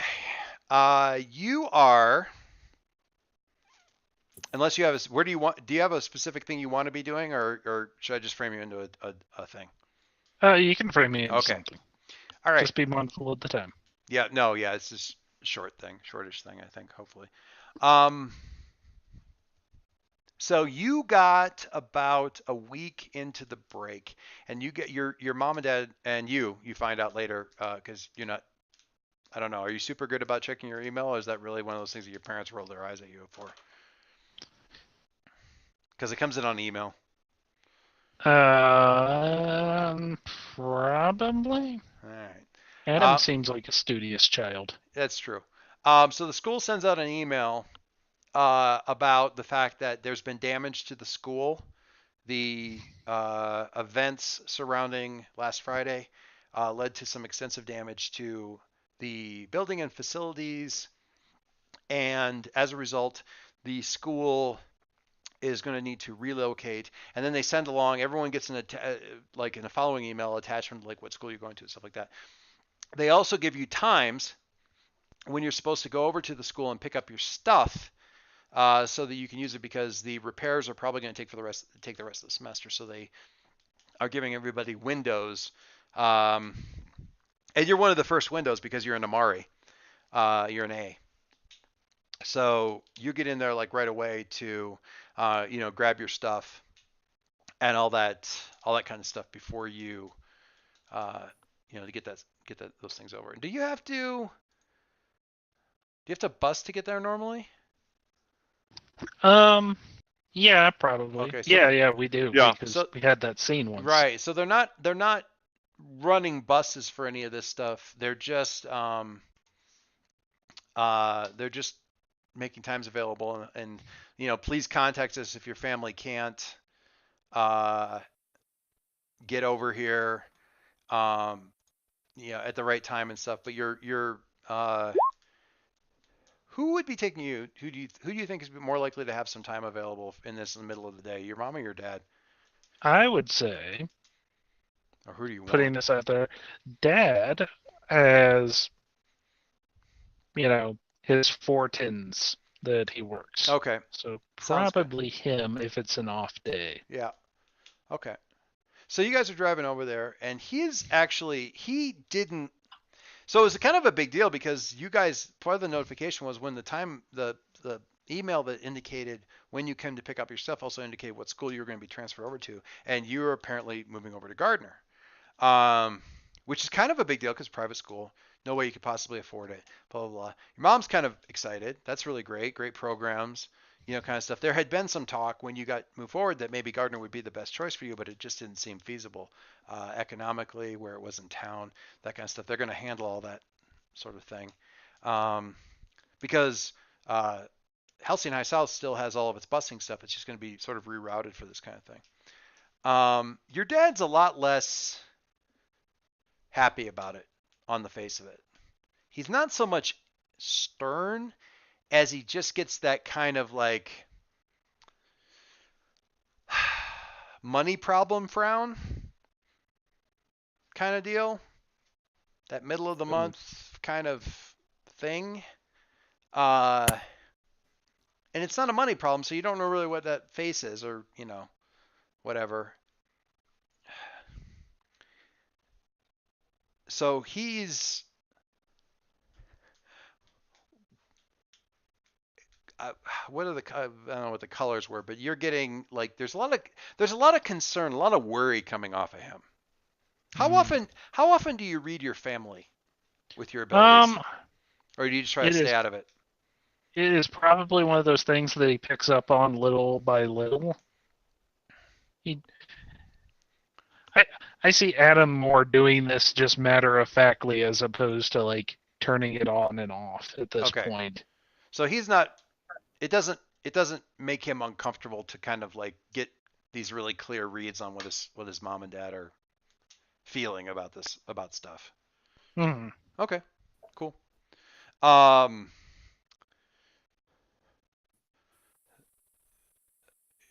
So you guys are riding in the car. It's pretty quiet. I don't think your dad normally would be one who'd be like riding with like a police scanner running or anything like that. So he's just sort of like he does, however, see like the kind of guy who'd be listening to NPR as he drives. So that's kind of going. He's not really talking.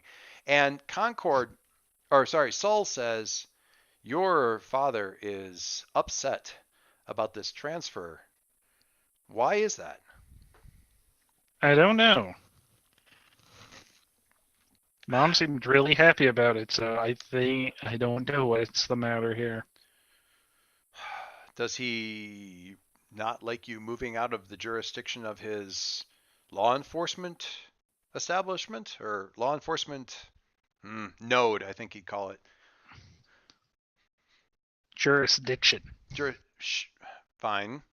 Actually, you hear him say it like, fine. Jurisdiction. Of course, Adam would be correcting him on that. Well, yeah. And he is picking up these weird, like, little, I don't know, glitches isn't the right word, but just little ticks. Well, are you going to ask him? And Adam's just going to be like, no, this isn't something that I talked to him about. He has his mindset on things, and it's not a good idea to question him about these things. How do you know he has his mindset on it? He hasn't made a decision about anything. There's no decision to make. He's just driving and making that face. You should ask him what's bothering him. If it was anybody else, you would ask them what was bothering them. Probably. Unless it was a girl. Yes. And your father is not a girl. Just the hint of a question mark at the end of that sentence because he's still trying to sort out the gender thing.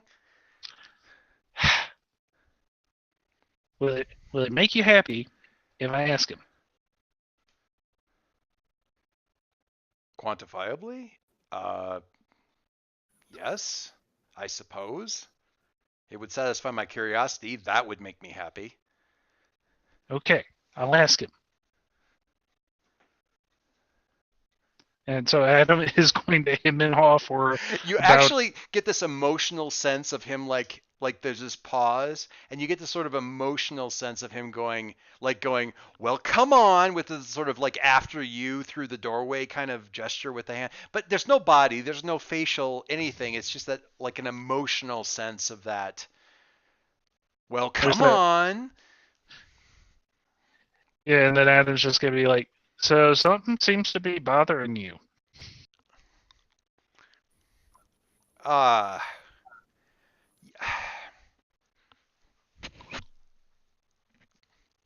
Your mom and I are really proud of you. And you should be, I'm sorry, not supposed to say that. You should be really proud of yourself. You're doing a lot of really good things. I don't just mean about and he waves kind of in the general direction of the sky. I mean, before any of this happened, it looked like you were going to have to be moved forward before any of this other stuff. And I was not an A student. And when the B's I got, I worked really hard for. And your mom's, smart in that way. Your old man's good at certain things. Just books, never been my thing. I wasn't too sure about you jumping ahead because I know how kids could be, and it just it seemed like a good thing. It seemed like it was kind of working out, and we've had a lot of meetings, and with Professor Dawes, who's the assistant principal, and you didn't really know that. That's kind of news to you. You didn't really know, like, you met with him a couple times, but the way he's talking, it's been like way more than that. Lots of meetings. Yeah. Where he was kind of assuring us they were going to do their best and stuff, and we thought about Gardner a lot, but it was farther away, and and then when your other stuff happened, it just seemed like Gardner was too on the nose, and everything's moving really fast, and I know that you have the ability to take a tremendous amount on your shoulders, but you're not supposed to have to. Not yet. And it bothers me that some of the stuff that you have, most of the stuff that you're having put on your shoulders is not stuff I can carry for you, which is what I'm supposed to do. So I don't know that there's anything. This isn't the thing you can fix, because this is just me. It's just me dealing with everything that's going on here, because I want to be able to loom over you and keep all the rain off, and You're too big for that in a lot of ways right now. The rain that falls it's not the stuff I can do anything about. So this is just another cloud, And it's probably not even a cloud. This is probably good. I know this is going to be good news. I know this is going to be great. But your dad's just trying to keep track of it. Trying to just trying to keep up. It's kind of hard to keep up when your kid can fly,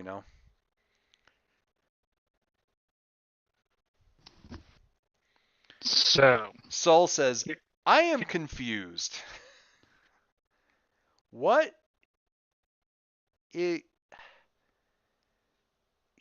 He's proud, but he's sad? Well, yeah, you can be proud and scared. No, and okay. confused. No, I am going to provide clarification. You can be proud and scared and confused at the same time. You people. That is not standard. It's exhausting. You can feel a lot of things. Again, you can. Humans are exhausting. And you feel him kind of withdraw after that, kind of just to leave you continue to have this conversation or anything. What do you want to? What do you do? What do you say? What do you? So I think, just sort of as like a matter of course of who Adam's dad is and that sort of thing, and who Adam's mom is more particularly.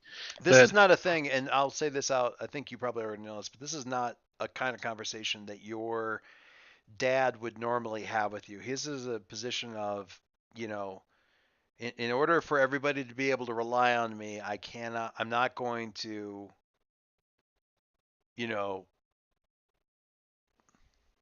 it's not quite the same with his mom, but, he doesn't like talk to you like an equal. Not because he looks down on you, but because how can you look up to him as a dad if he talks about how he's stressed out about how his boss is picking on him, making life hard for him at work. You know what I mean? Mm-hmm. So he definitely is one of the he errs on the side of keeping the wizard's curtain up. And this is a very revealing statement for him. So, in your experience. So anyway, what were you going to say? I just wanted to give you that extra bit of information. Yeah, no, I was just laughing. He's piercing his own mask. A little bit. I mean, yeah, he's yeah.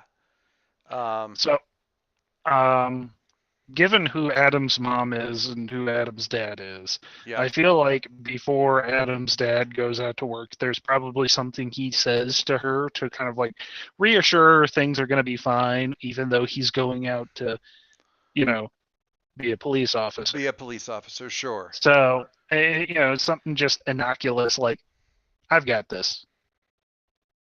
And that's just sort of their like, everything's going to be fine, this is under control sort of thing.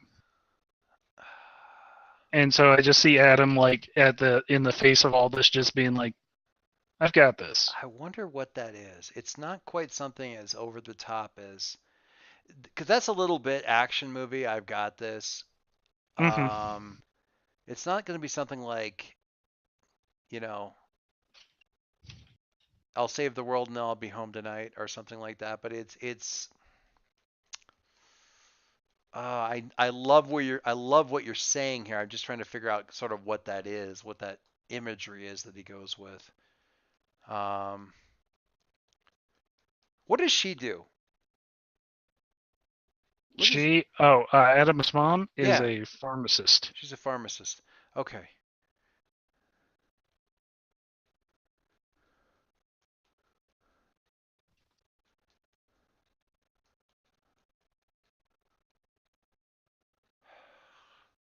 I am bugging me that I can't think of like what the good thing would be that he says.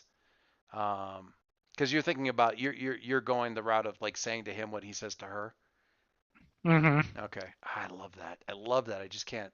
Anybody want to chime in? Anybody have a brilliant idea for what it is that he says? Because oh God, it's like on the tip of my brain.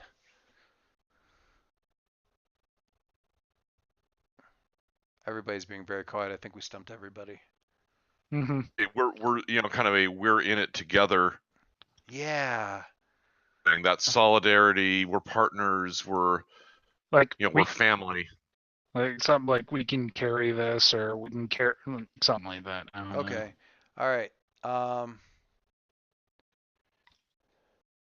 I think if it's awkward, but it's personalized, that's probably for the best. So what would this character say? Right. I'm just something about. I think it Love almost. You, Dad. I think it almost. I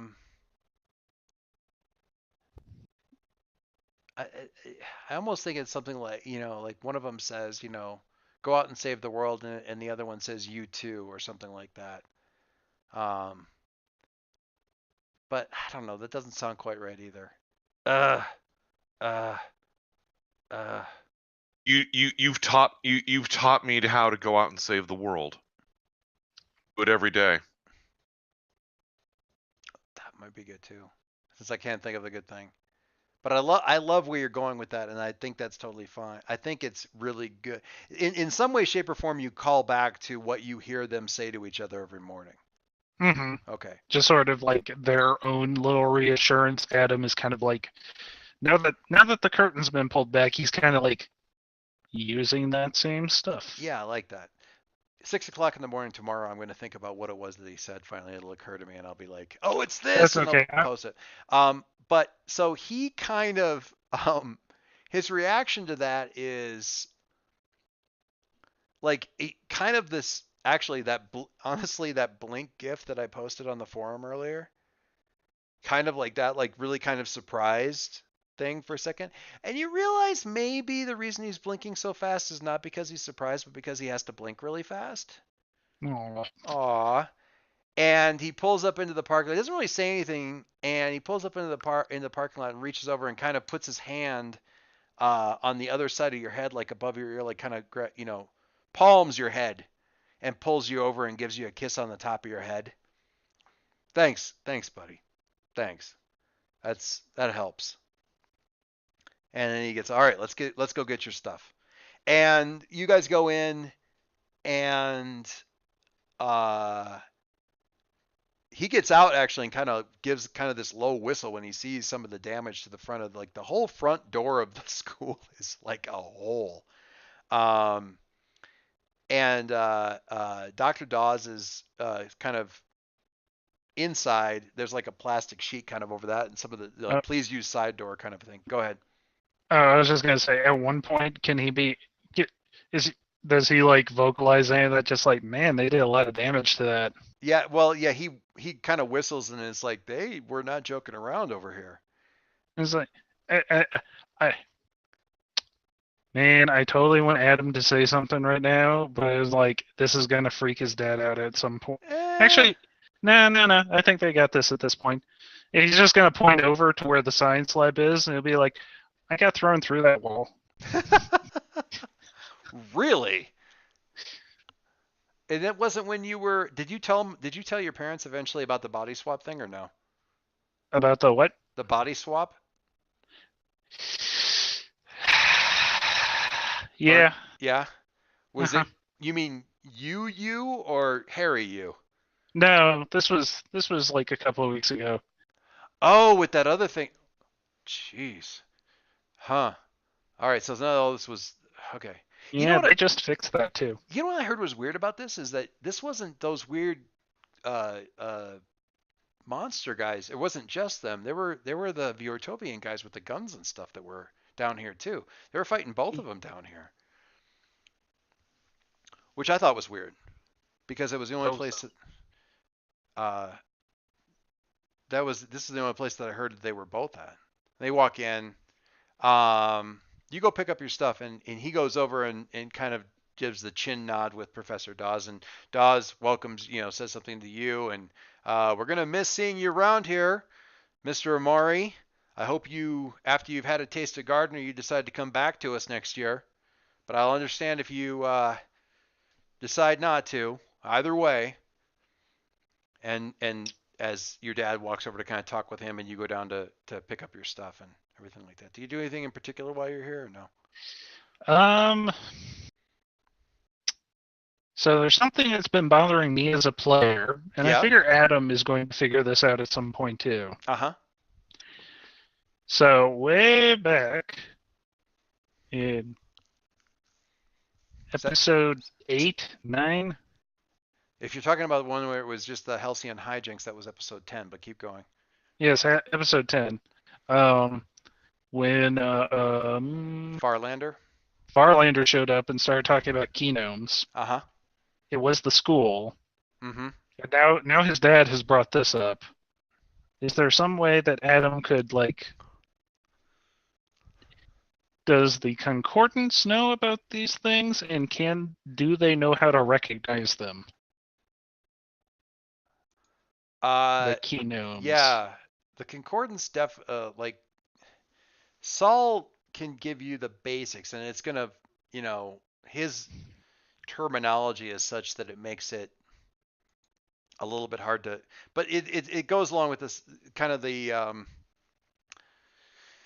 I like your analogy the best. It's like keystones and sort of keystones of the universe kind of thing, but they're something that holds a tremendous amount of power and influence over sort of reality.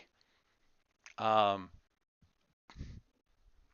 not unique. It's not like there's 4 of them in the whole galaxy or anything like that, in the whole universe or whatever, but there are a relatively limited number. If it was looking for one here, then that is certainly noteworthy. He doesn't now. Saul he can't really corroborate what you were talking about,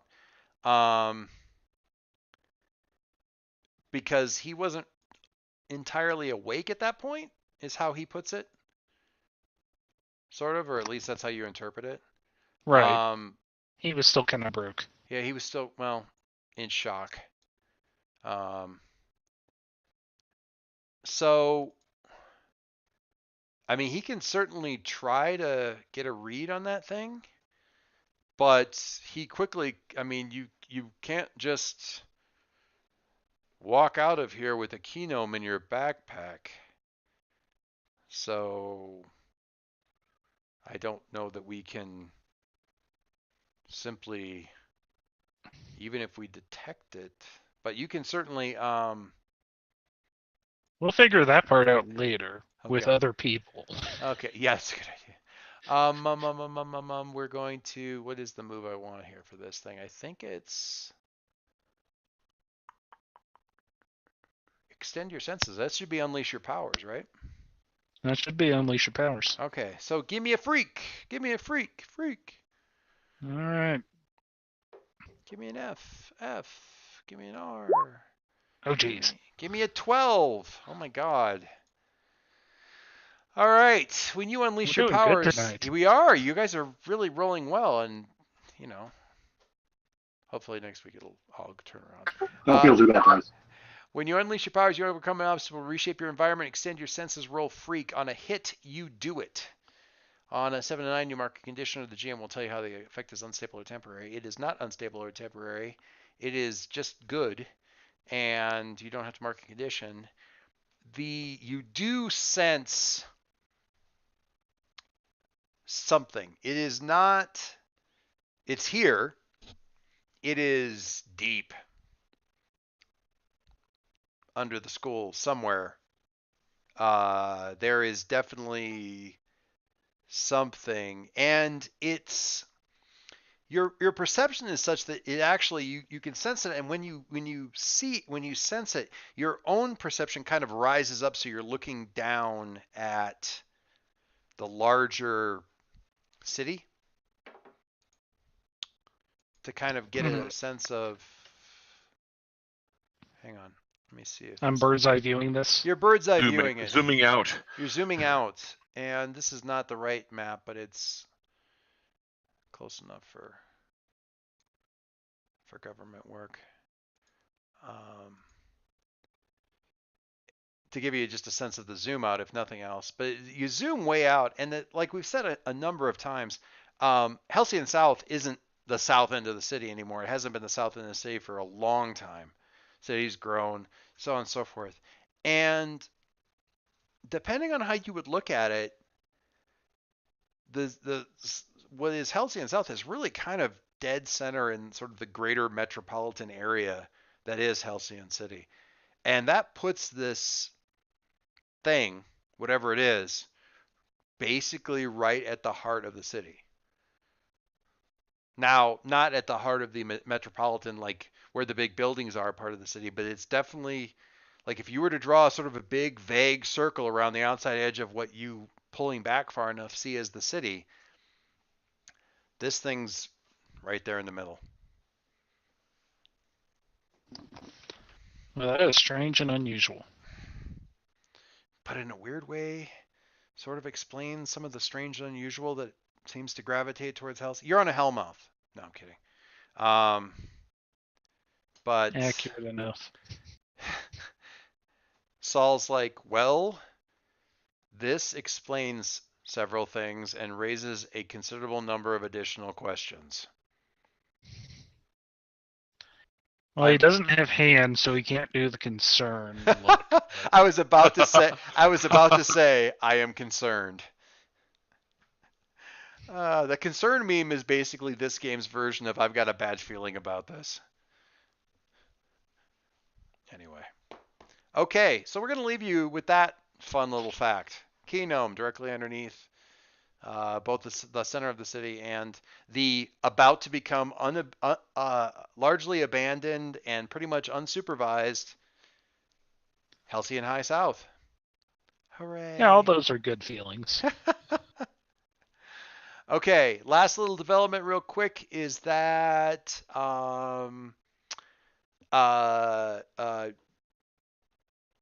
it's roughly around this, vaguely in the same time period, Power Pony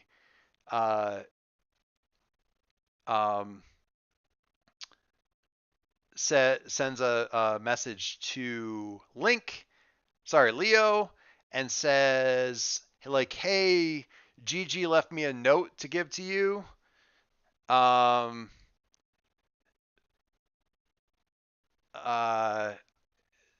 Where do you want it? Should I just drop it off somewhere?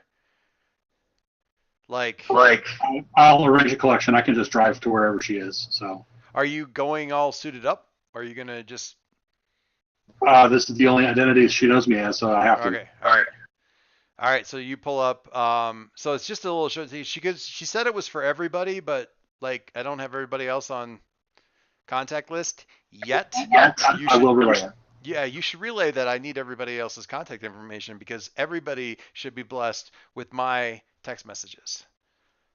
Seriously.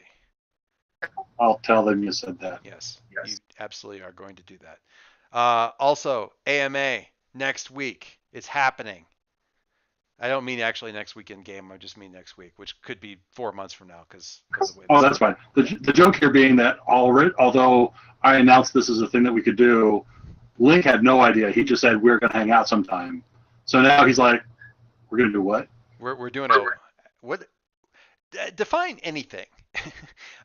When this AMA asks me anything, define anything. So the note just says, I spotted something worrisome. I'm going to pop over to the Sepiaverse and make sure everything's okay. Okay. I will alert the others as soon as possible. Okay. And Ghost Girl clears Insecure for doing something foolhardy without checking with the rest of her team. And with that, we will wrap up by going around. This was a really, can I just say, from the GM's point of view, this was a really weirdly paced session. Not bad, but slow. I'm not wrong, right?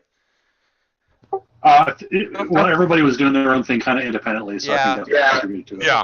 We've gotten the last couple sessions, everybody's been sort of in the same place and popping around, but it was also just a little bit slow trying to figure out. It's honestly, it feels like Christmas break. Like everybody's kind of like, I don't really want to do anything. I just want to kind of laze around. I think Catherine nailed it with senioritis. We're just, like we just beat back the armed forces of a country. Like, what else is there to do? Yeah. I just want to play video games. Senioritis is real. Oh yes. Oh yes. All right. So Harry, closer to the team, farther away from the team, or more into your own image of yourself? Own image. All right. Shift your labels. One up, one down.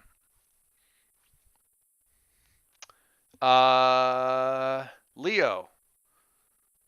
I'm going to say closer to Jason because I got to threaten his life, and hopefully that threat will lead him to happiness of some kind. Okay, so Jason, you've got influence over Leo, or you either get influence over Leo, or I have influence over Leo. Right. So Leo. Yeah, go ahead. I'll mark potential. Go ahead and put in chat. So Joyce, we also had talked about sharing triumphant celebrations with people. Oh right. I'm taking this opportunity. Harry is now Leo's again platonic / brotherly type love character. Right. The same way Adam is, and Ghost Girl is now the rival. Ghost Girl is now the rival. Okay, I like it. Your relationship is changing. Harry was a head scratcher for me, but I forget you've been living with him. It makes sense. Yeah. There's been bonding. I like it. Okay. So, all right, yeah. So Dave, you shift labels in the chat. And meanwhile, while you're thinking about that, Jason, closer to, farther away, more into your own image of yourself. Hold on a sec. I'm gonna say. Make you think about two things at once. I know, Jason, closer to the team, and I Link by proxy of Numina.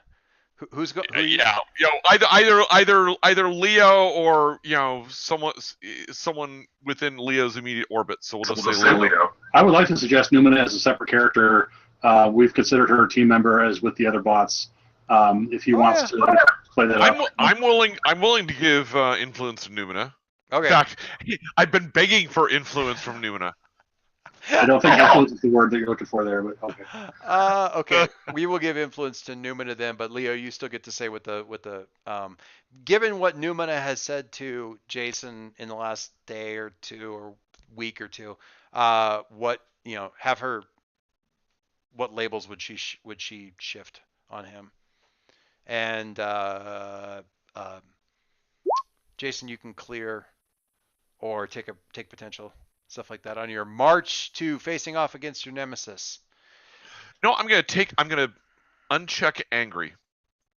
Ah, that's good. I know, doesn't that just work so well? Sometimes I worry about this game. Can you? Oh my God, I don't think you guys keep moving down as freak, but I don't think you can move down as freak. The joke's on you. I took it in advance and moved my freak up. And they moved it right back down again. God damn it. Oh. How many 3s do you have now and how many -2s? My mundane is locked now. You can't shift it anymore. Uh-huh. Mundane 3. Oh, it's not as bad as I thought. Okay. All right. So, who does that leave? Adam. Yes. Closer to the team, further away, more into your own image of yourself. I think it would be wrong of me not to choose more into my own image of myself. Seems most accurate. You didn't have a lot of interface with the team, certainly, this time. I'm feeling better about playing Concord too, so hopefully that came off okay. So Saul, yes, playing okay. Saul, doing Saul's voice, or at least doing Saul's lines. Hopefully that came off okay. Still trying to zero in on him. And I'm finally, at the end, I'm just going to pat myself in the back for this picture of little Alicia because, damn, that was a lot of digging. to find a little girl picture of Alicia, but I am pleased. So I almost get that Katara look from Avatar, from that character. it's actually did I miss that somewhere? the little Alicia picture. It's right next to It's in the Roll20 map on the left hand side. That one. the Quill compound. Oh, that one. Okay. Yeah. Okay. The little Alicia picture. That is a modern AU drawing of oh my god. Asami from Legend of Korra. That would have been my second guess, yeah. Yeah, so like 10-year-old. The rest of the picture is her walking next to like a 10-year-old, like wildly gesticulating Korra. But I was flipping through pictures and I was like, just looking for some alternate pictures of Alicia and stuff like that. And my daughter was like, she immediately like, scroll back too. That's little Alicia. Oh my God, that's little Alicia. I'm like, yeah, I know. I saved it a half an hour ago. Yeah, it totally is. It was the only good picture I found in like 2 hours of looking. Only good one that I found that I didn't already have saved somewhere. So, yeah, sounds good. Anyway. I don't know how folks feel, but I want to suggest to Catherine and Mike that if it's just us next time, it sounds like A10's team and training thereof touches on things that we've talked about for both of your stories. If you folks don't have something more urgent or pressing you want to do, are you interested in exploring that?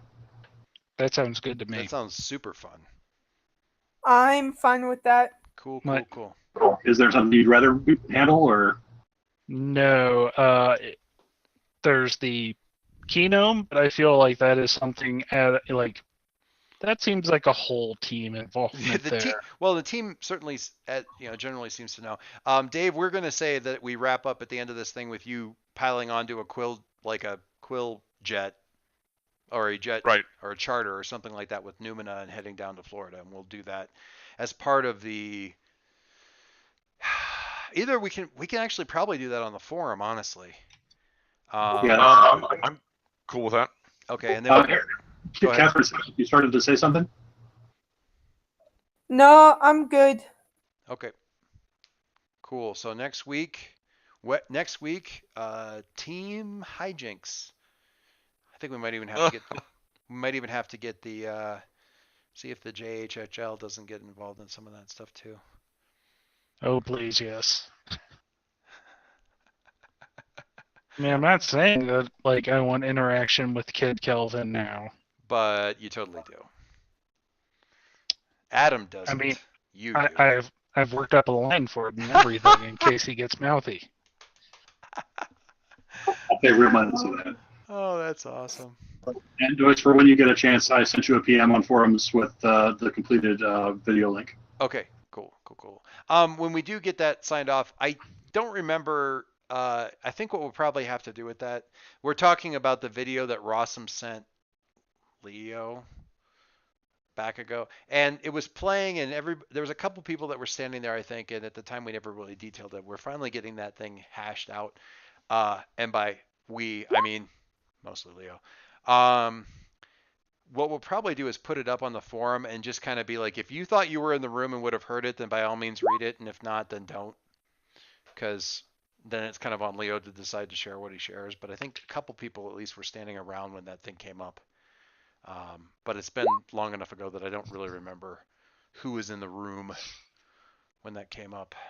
So I think everybody except Leo was there for the full video. Because Leo, I just finished rewatching the session to remind myself what the text was, and everybody was still in there. And you sort of just checked. You're saying you weren't there because you sort of checked out like halfway through? Yeah. I went to go destroy Jason's property. Right. Yes. That's right. You were kicking the crap out of the conference room. Probably the same conference room you had the conversation with today. That'd be awesome. All right. That's horrible. It's so good. I love this game so much, guys. I don't even know. Jason may have to put a little paper, a Leo Snow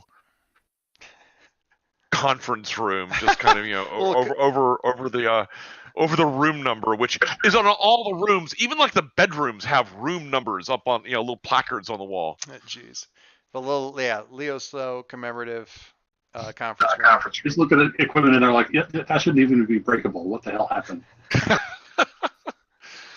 Why are all the chairs magnetically like return to specific spots in the floor? What the heck's going on in here? Okay, great. It is late. Margie's not here to say that somebody has school tomorrow. So somebody has school tomorrow. Should go and do that. And I will see you guys. Actually, I will see probably Catherine before anybody else, because we're gonna Shanghai her on Wednesday for supper and board games. So, and otherwise, I'm sure I will see you guys online, all that stuff. Dave, we'll have to sort out some time next week or when you guys get back in the world to do a thing together. But in the meantime, we got a little thing to sort out. We'll do a Mirrors thing online if that's cool. Okay, works for me. Cool. All right. Thank you guys. A little slow pace, but as always, love spending time with these characters and with you guys. So awesome time, and have an awesome week. Cool. Take care.